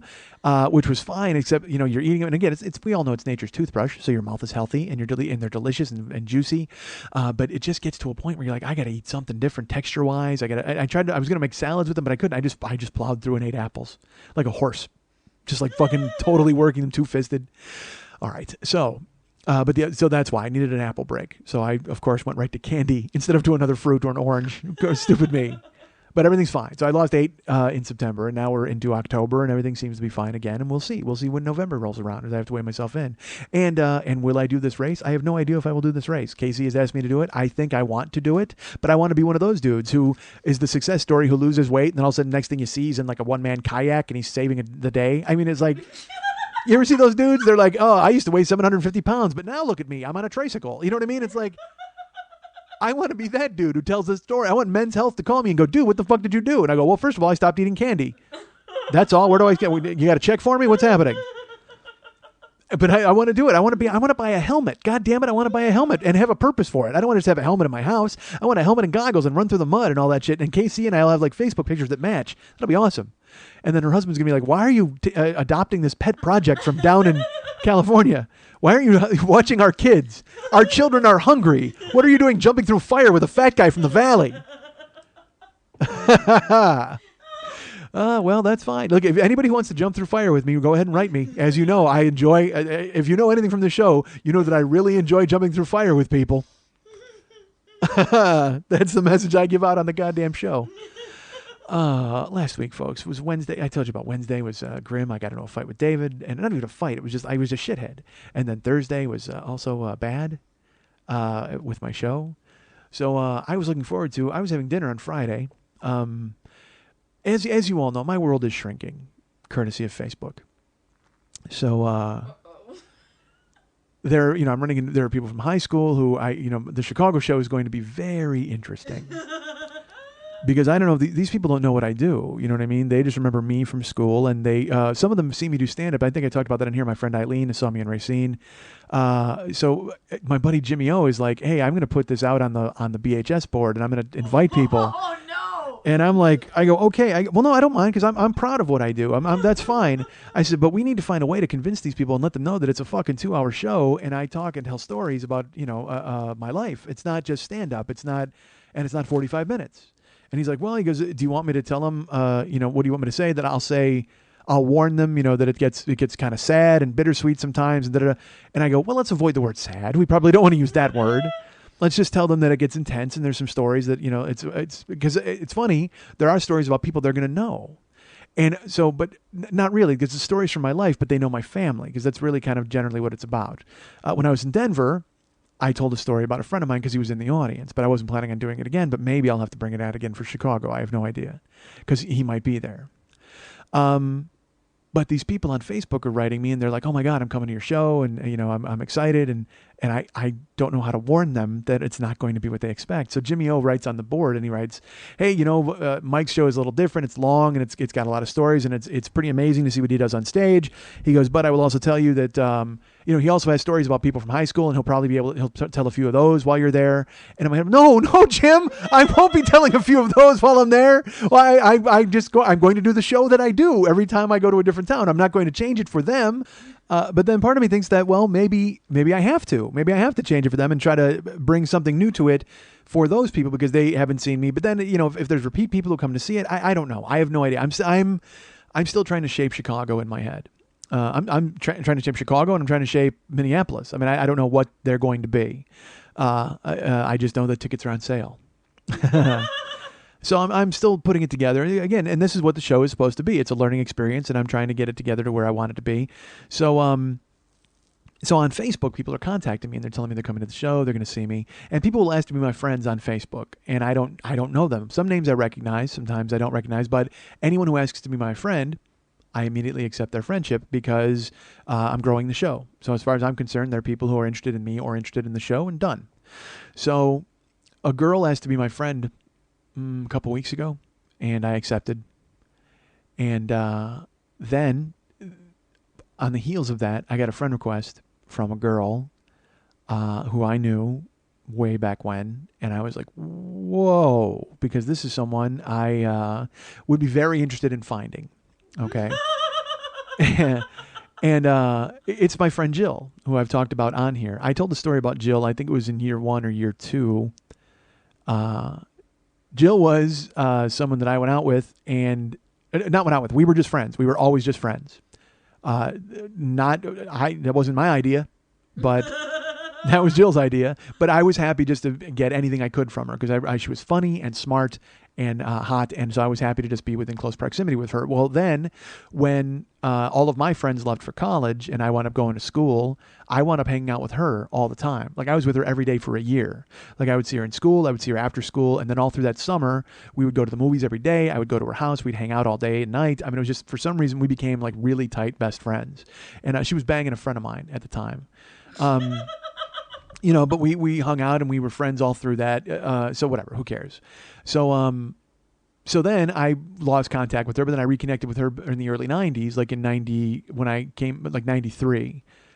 Before I started dating Karen, I was home and I wound up being friends with Jill, and we went out, and I threw the Hail Mary at her. I mean, I basically took my shot. And failed miserably. Because she was the girl, all right, you guys will know this. She was the girl I actually said, hey, I want a shot at the title. She was the one I said that to her. And she looked at me that night like really fucking weird, like really, because at the time she was dating a guy really heavily, and I didn't care. I did not care. I had figured at that time, time's a wasting. So I had done everything I could to avoid it, but I couldn't anymore. And we had gone out and we connected, and I was like, this is your time to take a shot, and took a shot, and I was fucking sacked in the end zone for a safety, rebuffed, and that was the last time I saw her. So, and I've always wondered, you wonder what these people have gone on to and what they do. And so all of a sudden I see she's got a friend request on Facebook, and I'm like, and I see them and I'll recognize names, and I'm like, oh, I remember that person. I saw hers and I fucking froze. I froze because the last time I saw her, I acted like an idiot. I mean, I acted like a complete jagoff. So, because I don't know what I'm doing or how to do things, folks, as I've told you. So, I accepted. And then immediately went to her page and looked at every single photo 100 times and read about her, and then Googled her and found out about her.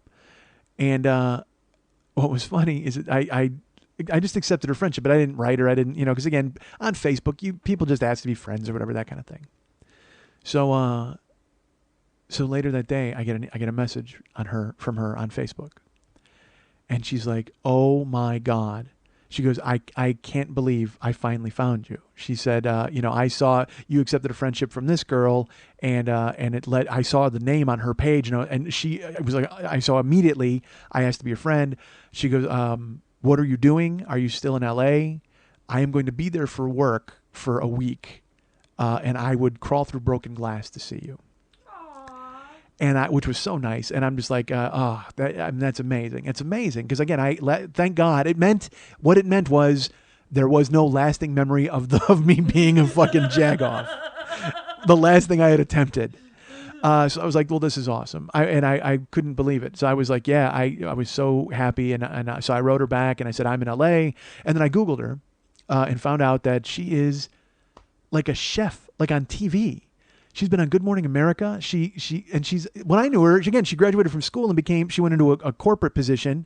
Now she's a fucking television chef. Like she's on the web. There's like on YouTube, there's a ton of clips of her cooking. And I was like, oh my, literally in my head, I'm like, if I'd have just, I could have Googled her and found her like in a second. Cause then she even said that to me. She goes, I didn't know how to find you. And in my head, I wanted to go, well, what about Google? You ever think about Googling me? You could have found me immediately. But I mean, why? I didn't, I didn't do it either. So, but I didn't do it for different reasons. Like, in my opinion, she didn't do it because I was an asshole, and I didn't do it because I was a fucking asshole. Because literally, as far as I know, I'm going to Google and find her, and there's a clip of her on YouTube telling the story of there was one idiot who tried to fucking hit on me. Terrible. It was just an embarrassing time, and I chose to forget it. But she wrote that to me, and I was like so excited, and I was like, yeah, absolutely. And so we made plans, and we went back and forth, and she was going to be here, and I said, look, I'm bringing you for sushi. I'll take you out. We'll go. Da da da. And the thing was, she was going to be here for a week, but she's filming all week.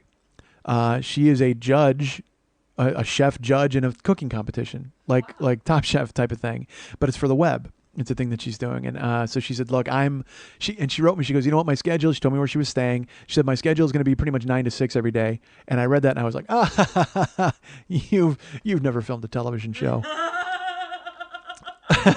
Because I fucking knew. So sure enough. And she was going to be here. Like I said, she got here on Sunday and she was leaving the next Monday. So she was here 8 days. So I wrote her, I go, look, I will see you any day that you want to see. I go Wednesday, Thursday, Friday would work best. I said, and then I remembered I had that show Thursday. So I wrote her, I go, look, I have a show Thursday, Friday. Can we make this Friday? She's like, yeah. So we were writing back and forth, exchanging notes, and she's telling me about her week. And she goes, yeah, I got to be honest, I'm going to be pretty beat. I said, well, look, I'm keeping you out late. She goes, I don't ever stay out late. She's like, I go to bed at 9. She goes, I will do my best, though. I have a sleep bank. I'm going to be fine. We're going to be good.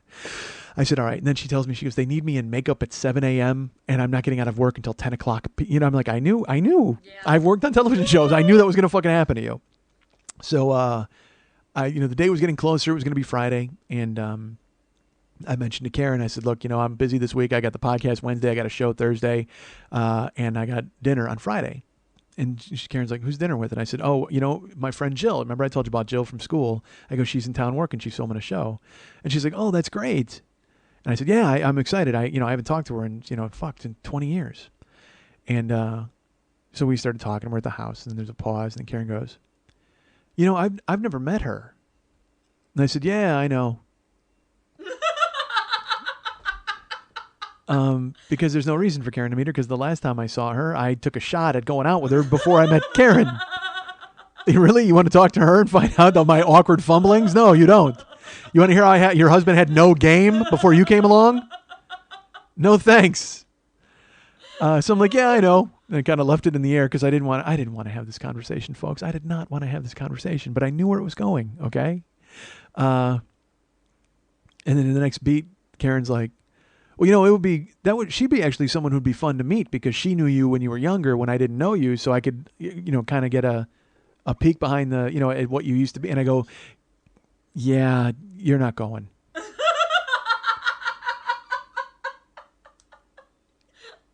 and I can tell you, Lily found it a lot funnier than Karen did.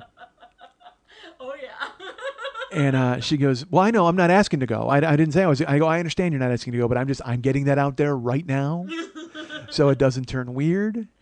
I'm just letting you know this is someone I haven't seen in 20 years, and I'm going to go out and dinner with them. I go, she's in town. I go, she has a husband and a son. I'm just going to dinner. But I haven't seen her in forever, so we have to catch up. And And Karen's like, well, I wasn't asking to go. I didn't want to go. And I'm like, yes, I know you weren't. I completely get that. You have no interest in it whatsoever. It's the furthest thing from your mind, but I'm just going ahead and agreeing with you. That's fine. And she was not happy. And I guess I understand that to a certain extent. But, it's like I was very careful to include her on Sabrina and all that kind of stuff. I just, and look, I can't get into this, but it just... It makes sense. All right, my decision made sense, no matter what you think. Yes, even you, Corbin. I see you shaking your head. Fuck you shaking your head. Trust me, it made sense. So the night comes along, and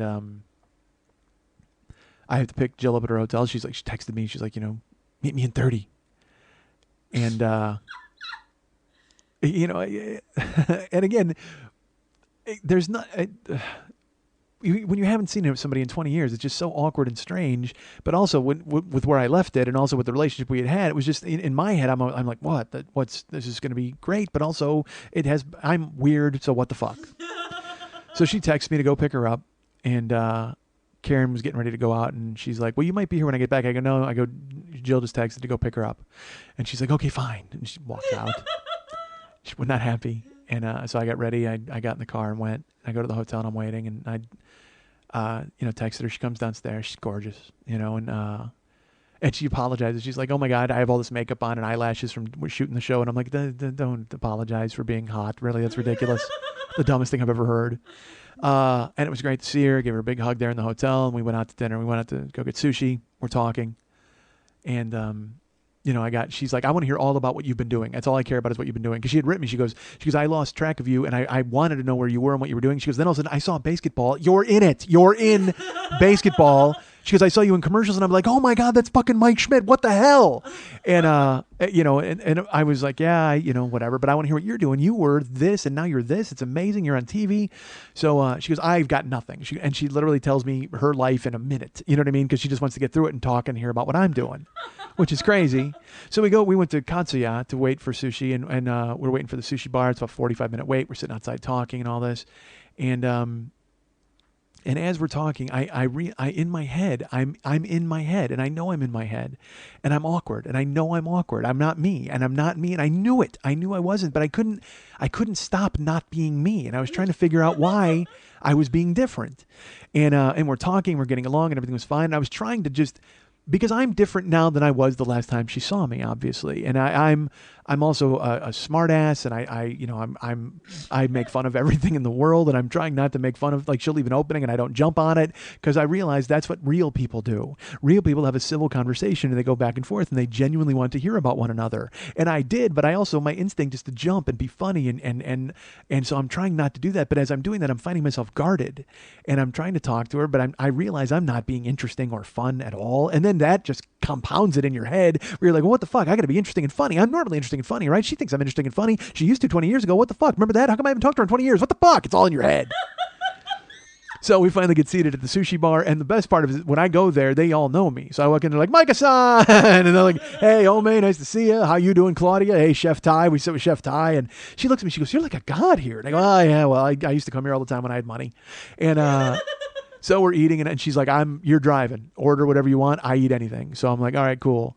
And so I'm ordering food, and we're talking, and she's telling me about her. I'm talking about me. And this is the weirdest thing. And she looks at me and she just goes, are you happy? And I go, no, I'm not. And that's not what she wanted to hear over dinner.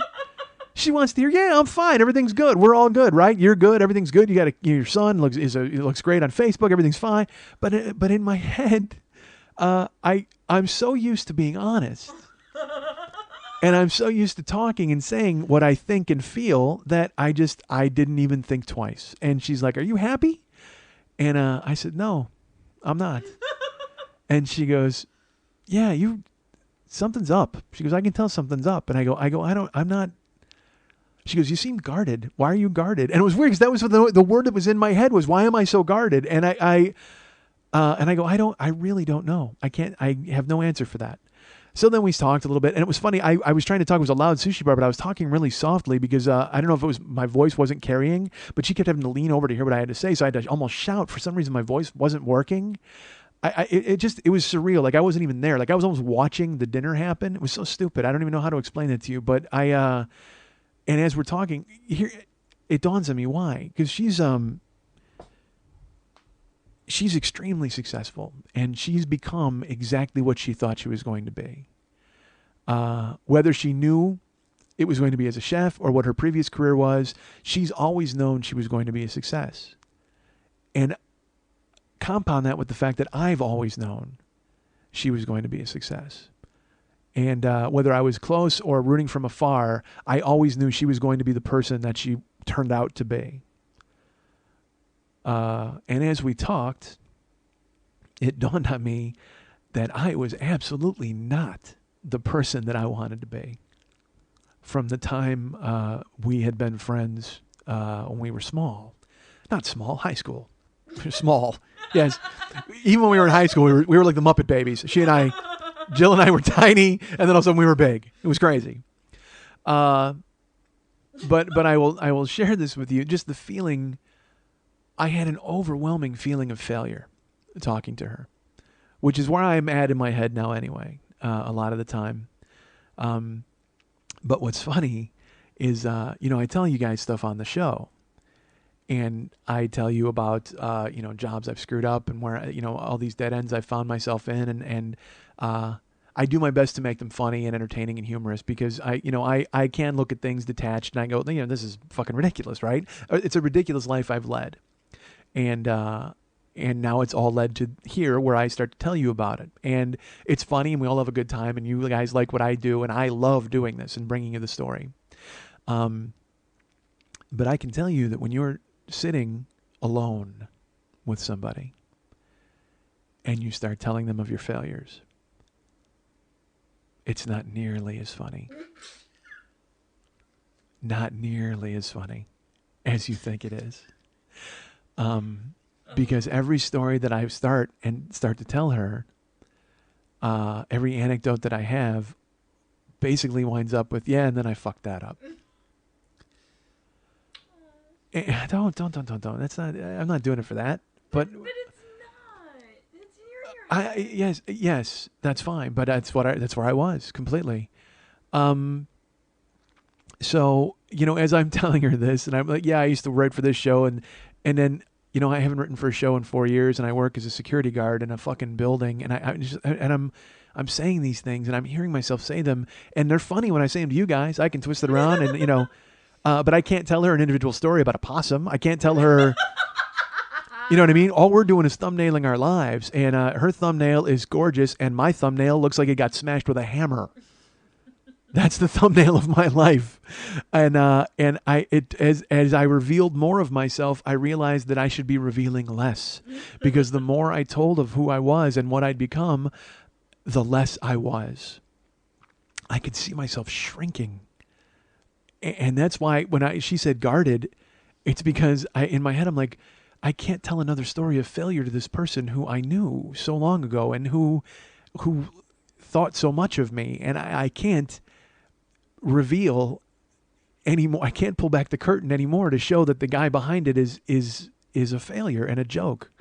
And it was awful. Oh my God, was it awful? And dinner was fine and hearing from her was great and being with her was great and I really enjoyed it. And then she's like, look, because I had planned to go out afterwards. I was like, I'm keeping you on, I'm kidnapping you and whatever. And then she's like, look, I hate to do this to you. I am so beat because, she's working these 13, 15-hour days.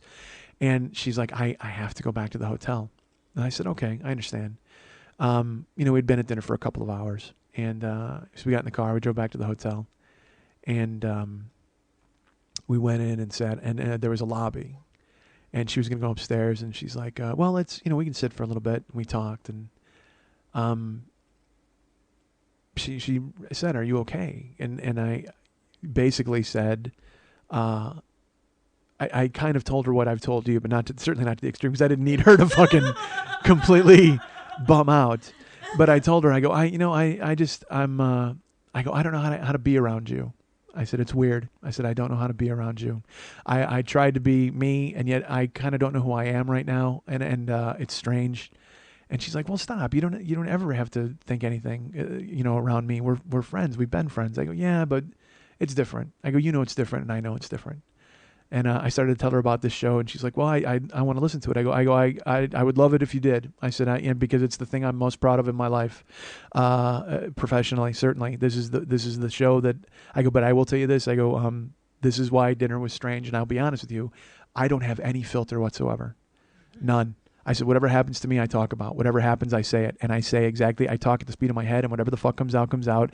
And I tell people exactly what I'm feeling. I go, I don't hold back. I go, I said, I've talked about you on the show, but not for a while. But I did tell, I told the story the last time I saw you.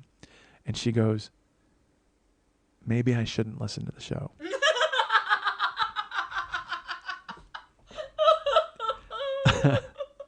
And I said, no, I'm not warning you off. I go, you know what's funny, Jill? I go, everybody else in the world, I warn them not to listen. It's the weirdest situation, and I've never seen anybody so adept at telling people that what they do is bad.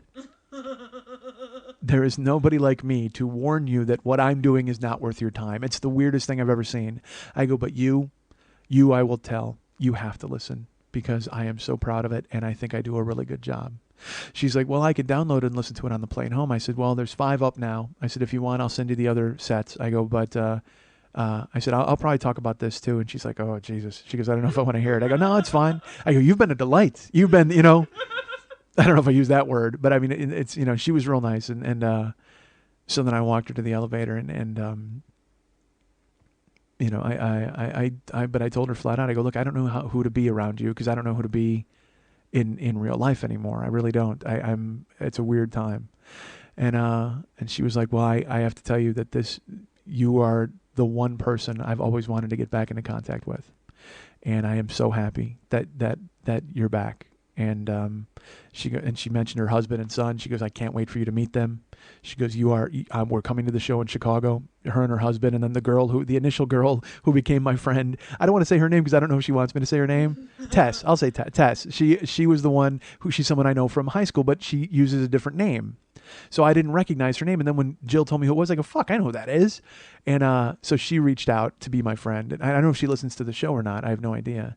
But, or she might have just, because again, I'm getting to be friends with people from school because they see me on other people's pages, and it's just this weird thing where, it is the weirdest fucking thing, folks. I go online and these people I went to school with are all friends again, and they're all they're at each other's houses. Like, I'm like, what the fuck are you doing at his house? Like, why are you at like, there was this person I know, and she, this girl, Lori, and she had a fantasy football draft in her yard, and there's like people I'm like, why is Mike Scott in fucking Lori's yard? Why? 80 years later, why the fuck do we know one another? Shouldn't we have all agreed to disagree and see each other at reunions and never talk again? But it doesn't matter. Facebook has completely changed that. There's there's pages not only for my school and my town, but for my specific class of high school. And then people are finding me through that and finding me through other people's pages, and then they're reaching out and being friends. It's the strangest development I've ever seen. I never thought it would shrink to this degree. All right, here's the thing. We used to tell a joke all the time. Because I'm still friends with my buddies, Jeff, the UN of Evil. You guys know about the UN of Evil. Those are my friends from high school. And we always used to tell a joke all the time where we'd go, like, I don't need any more fucking friends. Like, honestly, I made those 7 guys my friends, and that's it. I don't need any more fucking friends. And we used to tell it all the time. It was it was almost like a mantra. It was like all of it. I don't need any more fucking friends. We all had one another from school. And that's why I'll talk to people and they're like, you're still friends with people from high school? I'm like, yeah. And really, that's all that I'm friends with are like my main friends are the guys from high school. That's it. And people think that's fucking astonishing. But I don't want to be friends with more guys from high school. Like, because now I go on Facebook and now all the guys I went to high school with are becoming friends again with guys from high school, and they're crossing streams. Like, they're like, it's like some jocks are friends with stoners, and like there's no more, all the fucking labels are gone. All the handy labels are gone. And these people are all becoming friends in real life as adults. What the fuck is that? Come on. Don't you remember when you used to hate one another when you were 16? How come that can't carry through 30 years later? But here I am. I'm friends with, because I'm friends with my friends. That's all I was friends with. But now all these other people are reaching out, and I'm like, I got enough fucking friends. That's always the mantra. I was in my head. I'm like, you know what? I got the UN of Evil, and that's it. I don't need any more. And that's really all I need. I don't need anybody else, because you know why? The UN of Evil knows that I might come across as 2 people. You might think that there's like a Mike Schmidt and then there's a Little Schmitty, but sadly, I think we all know that Mike Schmidt and Little Schmitty are the same guy, right? I called the show The 40-Year-Old Boy because that's who I am. I like to tell you about these exploits as if there was some other entity doing them. But I'll tell you what, when you've got to own them and tell them to somebody one-on-one, Jesus Christ, that was foul. That was not fun. That was not anything that I care to do again, where you start telling someone about, oh, what have you been doing for the last 20 years? Hey, I've been a fuck-up for 20 years. And I keep fucking up constantly. And I have a show built around the fact that I'm a fuck-up. And I love for the fact that people would think that, oh, well, this is the character, Little Schmitty. No, it's Mike Schmidt and Little Schmitty, the same guy. They're the same guy. You might think that we're not, and you know who knows that, though? The UN of Evil knows. You people out there, you're like, well, Mike's getting out of his own way and maybe he'll fix himself. No, fuck, there's no way I'm going to fix myself. I realized it last week. There's no way. I keep thinking that I'm making progress. There was the epiphany when I beat the shit out of that car. I was like, you know what? This is the last fucking time this kind of shit happens. And I've been good so far. I haven't really had any more flashes. But then when I have a flash and I wind up with a fucking big, huge egg on my goddamn arm, it's like, I'm that guy. I wish I wasn't that guy, but I don't want to be that guy. And yet I'm trying not to be that guy. And yet I'm that fucking guy. I can think this is all a show and that I'm just gonna, I'm telling you these stories, but Jesus, when you got to tell them for real and you hear them out of your mouth and you're like, because when I hear them out of my mouth now, I'm funny. This is me. This is Little Schmidt. This is a 40-year-old boy. When you hear it out of his mouth, they're hysterical. When Mike Schmidt has to tell these fucking stories, oh my God. I got to tell you, they're not nearly as fucking entertaining. Because then Mike Schmidt needs to take stock of his life. And you know who doesn't want to do that? Mike Schmidt. Not at all. And douchebag third person? Yeah, I'll go douchebag third person there. Why not? I got the beard for it, friends. Step off. I don't want to hear anything bad about my goddamn beard. I look fantastic in this fucking beard. No, I don't. I don't at all. Part of me thinks I do, but half of me doesn't. Do you know who the fuck? Which half of me thinks that I do and which that I don't? There's not two halves. Stop pretending that there's fucking two halves of you. I just can't explain it anymore. I need a fresh start with people who don't know who I am. But unfortunately, then I start telling them who I am, and then they're going to know who I am inevitably because I can't stop myself from fucking telling the truth to people. Stop. I wish I could. I wish I could pretend that it was all okay. I wish I could just sit back and go, you know what, everything's fine, and this is everything. No, it's not. It's not. And now I'm going to chase everyone away. You know what? I don't need any more friends because I've got the UN of Evil and they know who I am. And yet I don't think that I need to open the door and let anybody else in. But today I met a person who I really wanted to let into my inner circle, and now I fear that I've chased them off. I can't believe that this might be the show where I welcomed and chased off Corbin.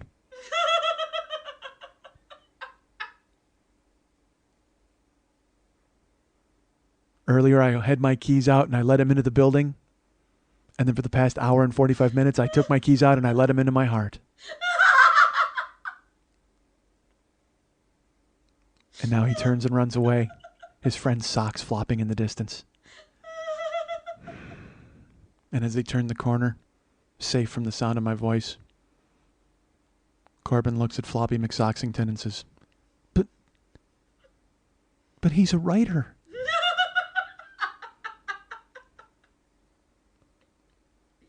Sorry to let you down, Corbin.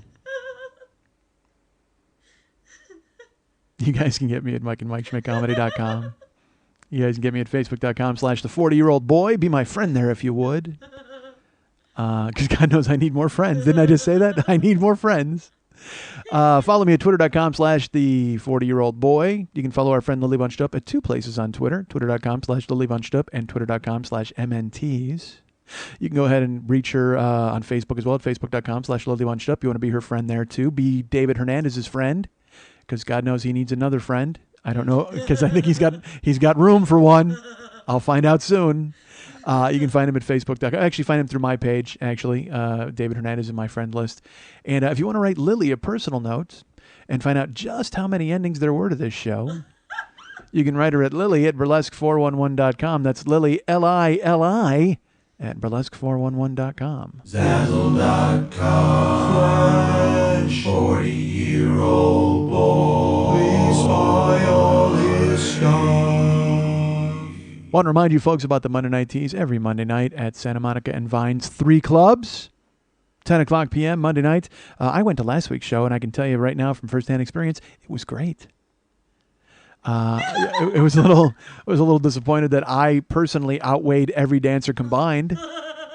Actually, I wasn't disappointed in that at all. That's what I go to a burlesque show to see. That's what I want to see. Let's see some skinny minis hop off a fucking wedding cake and take their clothes off. Boom. Alley Oops and Sue de Jour and Panama Red. And everybody else. Pre Debutee was there, and Kate Fox, and a million of other people. So that was great. It was a lot of fun. And I thought Patrick was exceptional as a host. I will tell you that I think Patrick does a nice job. Patrick continues to lie to me that he enjoys this show, but I don't care. That's fine with me. He's a nice man. But you go to the 3 clubs on Santa Monica and Vine every Monday night at 10 o'clock p.m. I happen to know the producer of that show. You know who else was great at this week's show? My friend Lily Von Stupp. She was involved. And my favorite part, here's my thing. Lily played a dumb character. She played a character who was dumb. That was the whole point. She had to write her lines on her hand, and she was all boobs and fake bunny ears, and that was her thing.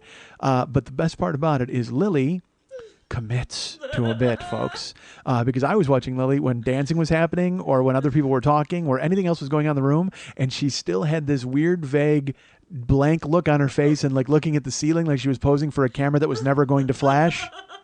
And she stayed in character the entire show because there's entirely too much winking, and especially at a burlesque show, okay? There's a lot of people who think they can wink at what's going on, like, I'm in on the joke here. Lily didn't give a fuck. She was like, there is no joke. I am this person, and she played this person to the fucking hilt, and I will take this time to tell you that now because it was great. I would look at you even when regular dancing was happening, and you were literally in your own world of posing on the side in case anybody looked at you. It was fucking great, so I loved it. Nice job.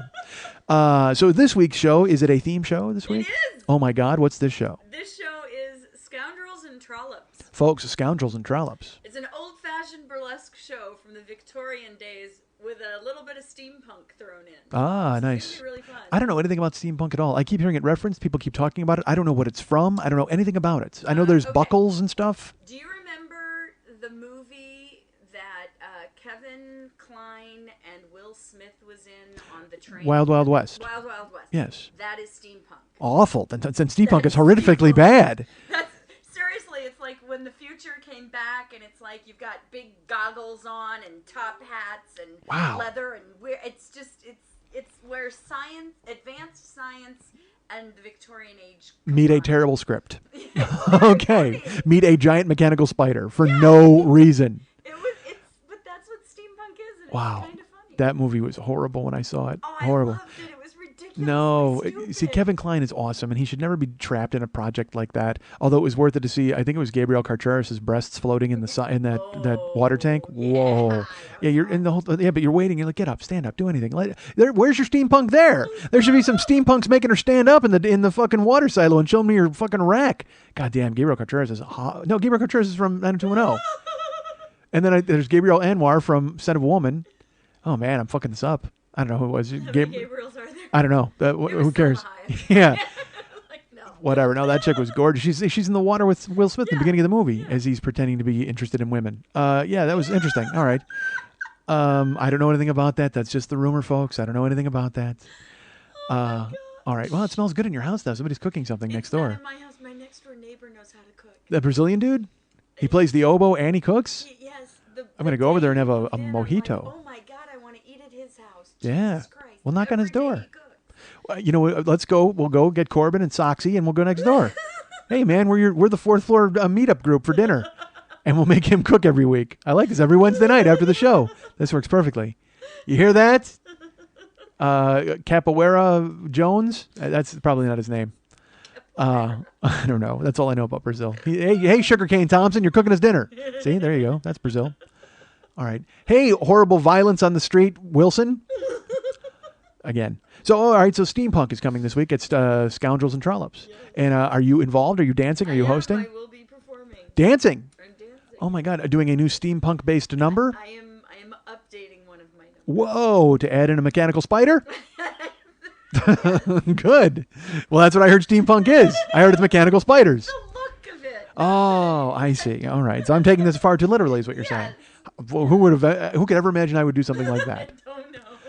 So that's the Monday Night Tease every Monday night on Santa Monica and Vine, 10 o'clock p.m. Folks, go ahead and enjoy it. And remember, the big Halloween show is coming up in a couple of weeks. Yeah. I already see some horrible decorations here that are going to scare you and spook you.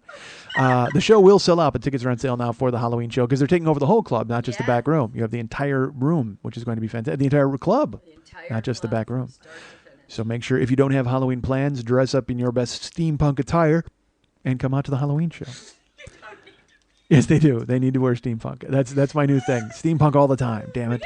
We got $100 we're giving away for best costume then. Folks, $100 for best costume. I know. And not only that, $1,000 for best steampunk costume. Oh, so wear it and come out.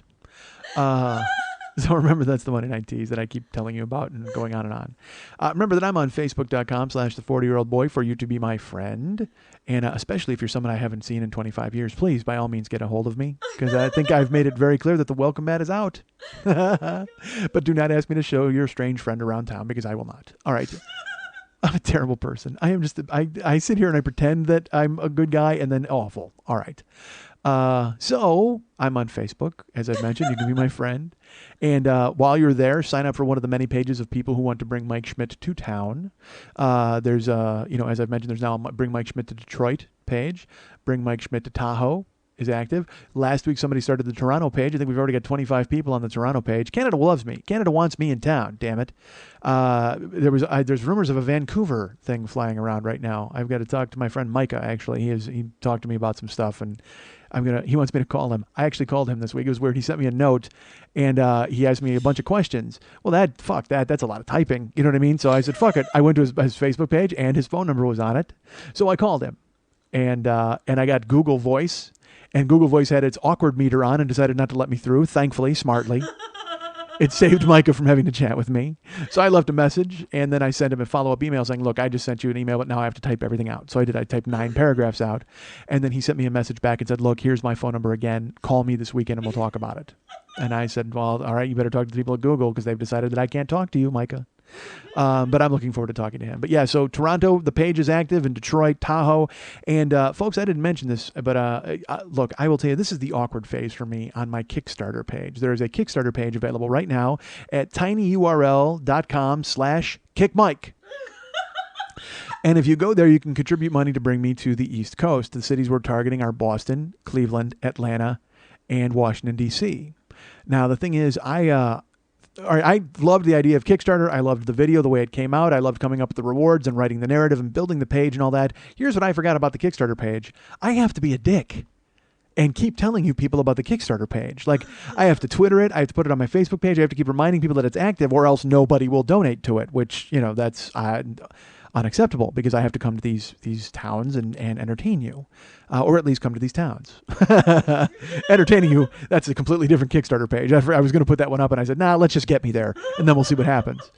So if you guys can do that, if you can share it on your podcasts, or share it with people that you know, or share it on your Facebook pages. A lot of you already have. My friends Jake has done that as well. A lot of people have. I don't want to start doing a roll call, but I thank you so much for sharing the page, and anybody who wants to share the page, if you want to contribute, a lot of people have already contributed this week. Thank you so much. Jake did, and Jason did as well, and a ton of people. So Liana contributed, whatever, and Leanna. I have a Leanna and a Liana.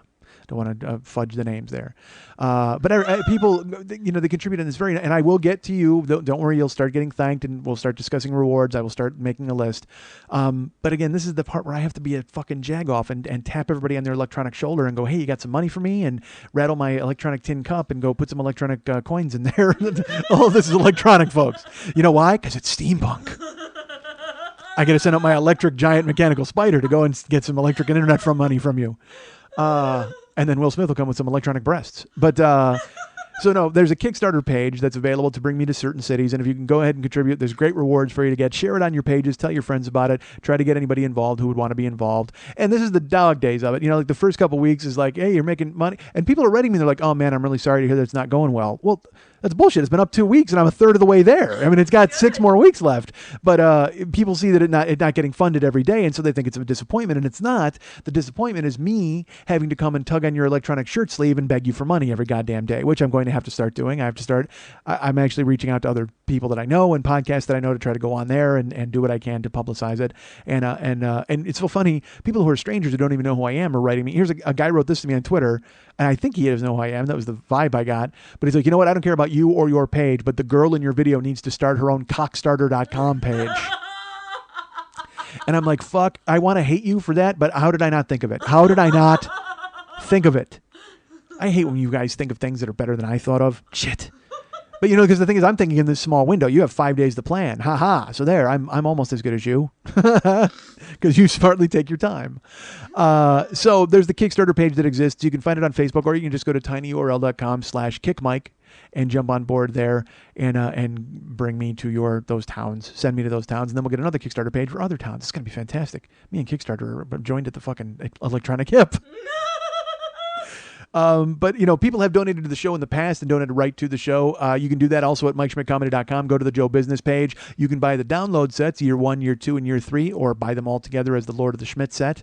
You can go to the Zazzle.com store and pick up mugs and mouse pads. And you can also go to tweakedaudio.com/40 and go ahead and pick up earbuds or cock ring watches. I'm wearing them right now. I hope you will wear them too while you listen to the show. tweakedaudio.com/40, where the elite meet to tweak. So go there right now. And if you just want to donate to the show, as I've mentioned, I would prefer you went and donated through Kickstarter to get me to those cities. But if you want to donate straight to the show, like some people still are doing, thank you. Up on the upper left-hand corner of all of the pages of MikeSchmidtComedy.com, there's a little Schmitty with his pocket out. Click on him and you can donate to the show. That's great. I appreciate it. Like these people did. Someone like, our friend, Mickey Cockrell. I say his full name because he asked me to say his full name. I should mention, if you want your full name mentioned, tell me so. Otherwise, I will just jump back and go with initials. But Mickey Cockrell is proud of meeting me because he met me in Denver. There's actually a photo of me on his Facebook page. So thank you, Mickey Cockrell. I met him in Denver, and he donated to the show. This was Mickey's second donation to the show that I'm talking about right now. Miguel Y. He bought a Philadelphia shirt. So I'm saying that right now. Miguel Y. donated to the show to purchase a Philadelphia shirt. John F. He bought a New York shirt. Thank you, John F., for jumping on board. Our friend Todd Rush went ahead and this was his purchase of a New York shirt. Todd Rush, this was his 10th donation to the show. Thank you so much, Todd Rush. I appreciate that very, very much. I'll be seeing him soon, I think. Actually, that's not true. I will not be seeing him soon. He's up in the Northwest. I'm trying to figure out where he was. All right, never mind. And also Jason T. This was Jason T's second donation to the show. It was a purchase of a New York shirt. And also Jamie DiBattista went ahead and bought a New York shirt. He wanted me to say his full name. This was Jamie's second donation. And I mentioned Jason T. That was his second donation as well. So Mickey Cockrell, that was his second donation. Miguel Y., John F., Todd Rush, his 10th donation. Jason T., his second donation. And Jamie DiBattista, his second donation, as he went ahead and bought a New York shirt. Thank you all so much for buying shirts, donating, things like that. We will soon have... by the way, I'm coming to towns. Have I mentioned that? Am I going to towns? I am. Not this Friday. We're 10 days out just about from my trip to Minneapolis, Minnesota next week in the Heart of the Beast Theater at the Avalon. I have to call and square away with, I haven't talked to them since the day I booked it, so I hope we're still on. But I've been selling tickets. Tickets are still available at brownpapertickets.com. You can go to facebook.com and click through the link and find me on my page. You can find the page, or you can just go to brownpapertickets.com and search Mike Schmidt or the 40-Year-Old Boy. The Success Is Not an Option tour rolls through Minneapolis on October 28th. That's a Friday night. I believe the show's at 8 o'clock. And then the following week, the show is in Chicago. As I've mentioned, November 4th at Stage 773. That's on Belmont, downtown. Tickets available at Brown Paper Tickets. And remember that November 25th. Oh, first of all, I'll just tell you that there's going to be T-shirts available in Chicago and Minneapolis. Not many.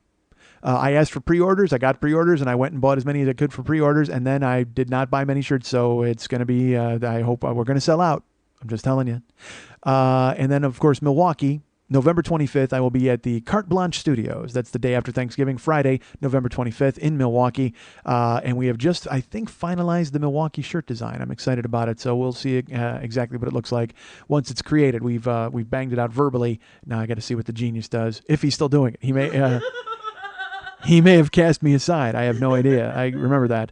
Guys, remember that there's a Reddit page that I keep threatening to go to that I have not gone to. There's a Reddit page for the 40-Year-Old Boy. I feel so bad because a listener was so cool and he set it up, and then I'm not ignoring it. I go every week. It's just I haven't had time to I don't have internet at night. Whatever the fuck. I'm a failure. We talked about that earlier in the show. But I will go to the Reddit page and I will get people on board, and that's a good way to get the Kickstarter thing, probably, to let people know about it, so I should do that. And also, please remember that there is a live chat every Thursday. Fans of the show go and gather together and they listen to this very podcast, and then they chat about it and listen in real time. And I've been there. I've actually gone. I went last week and I went a couple of weeks ago. Last week they wanted to hear the joke that I said was my best joke I ever wrote, and I said it doesn't work if I type it out. It makes no sense.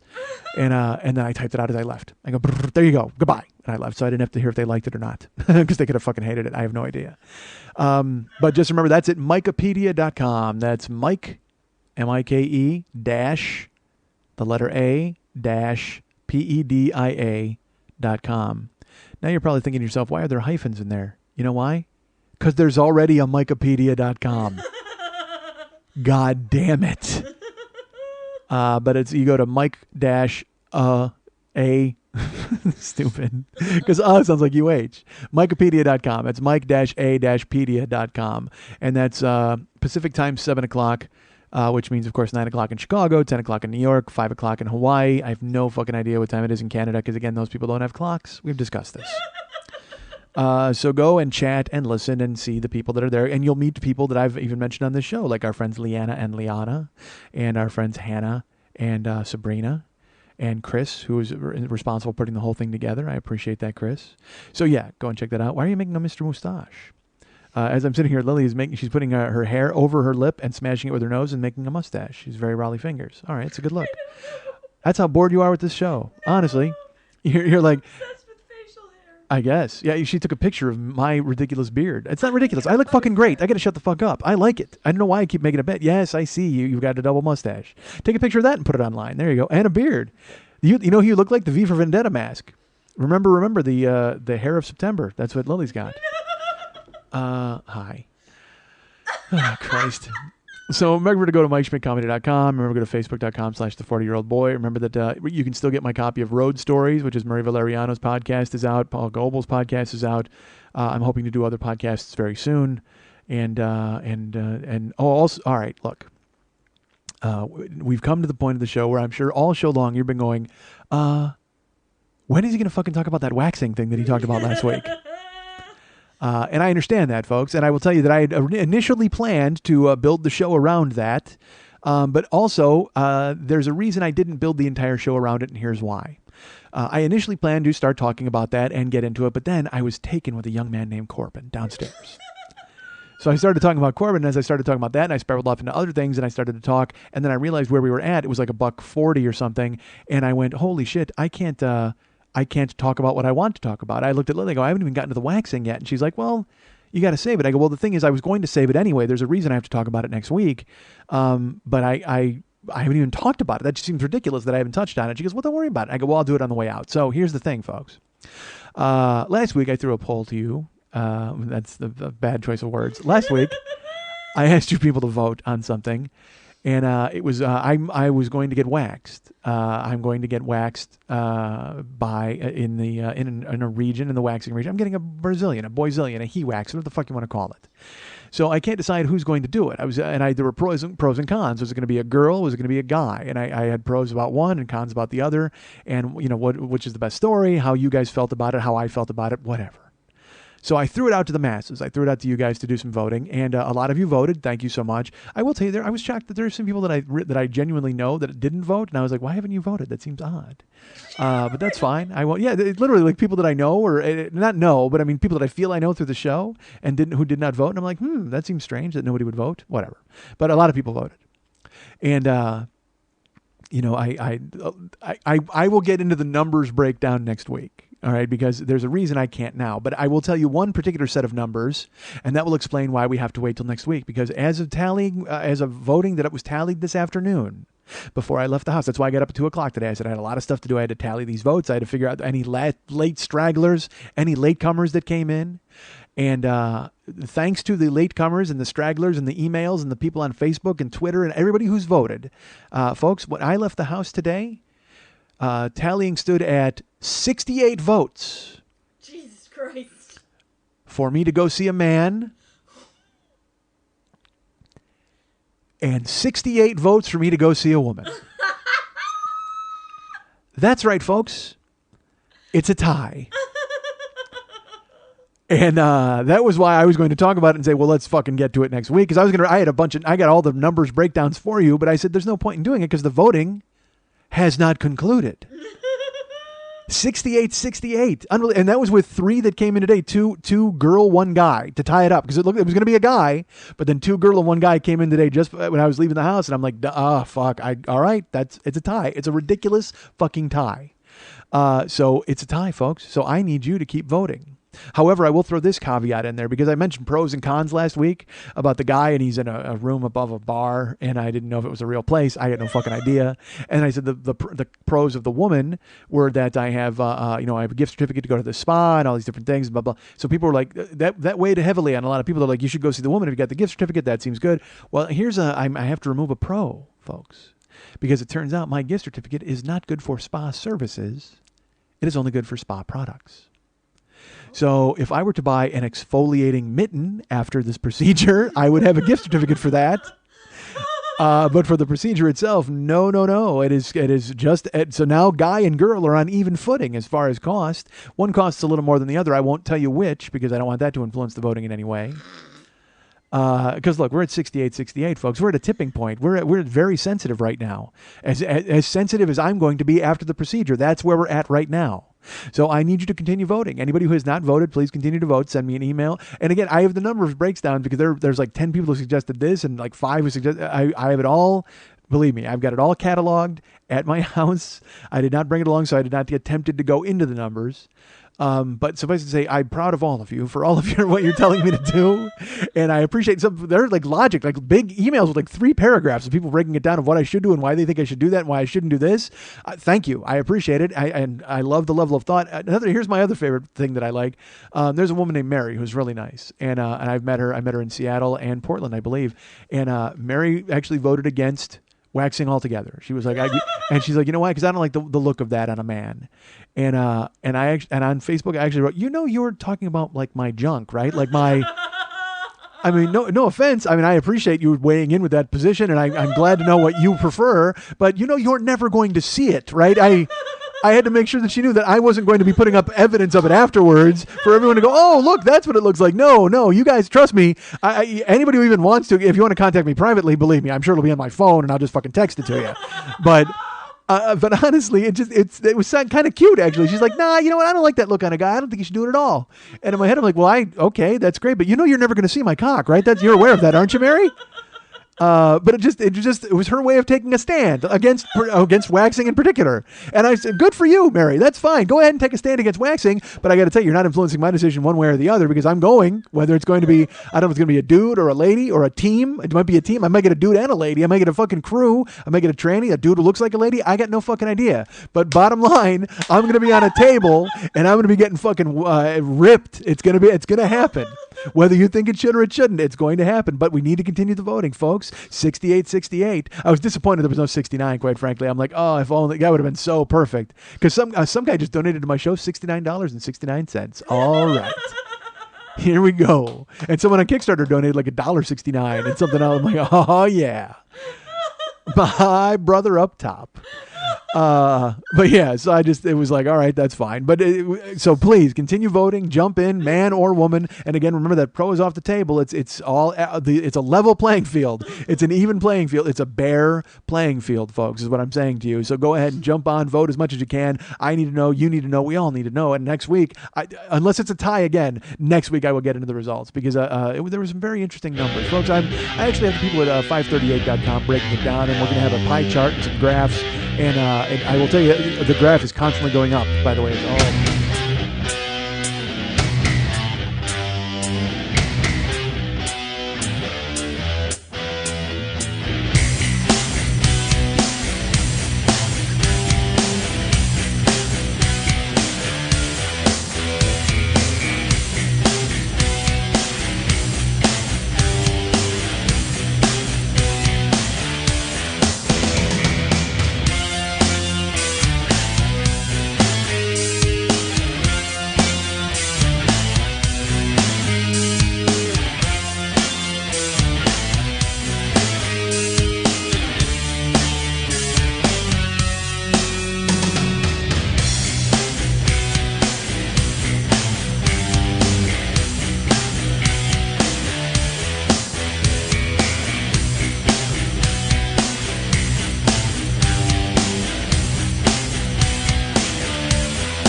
I am just stupid enough to think that when people listen to me and they listen to the show, they should take my honesty and go, oh, wow, how refreshing his unvarnished honesty is.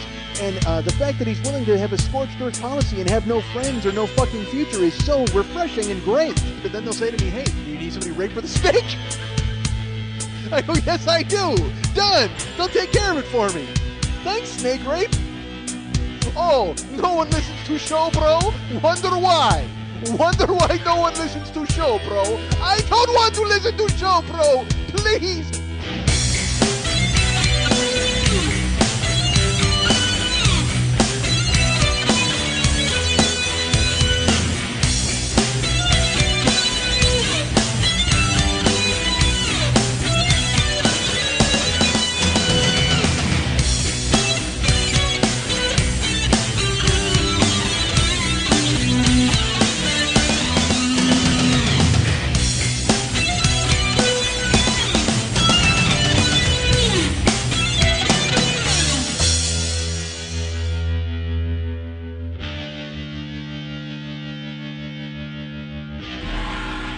Snake Rape, do it, do it, do it, do it, do it.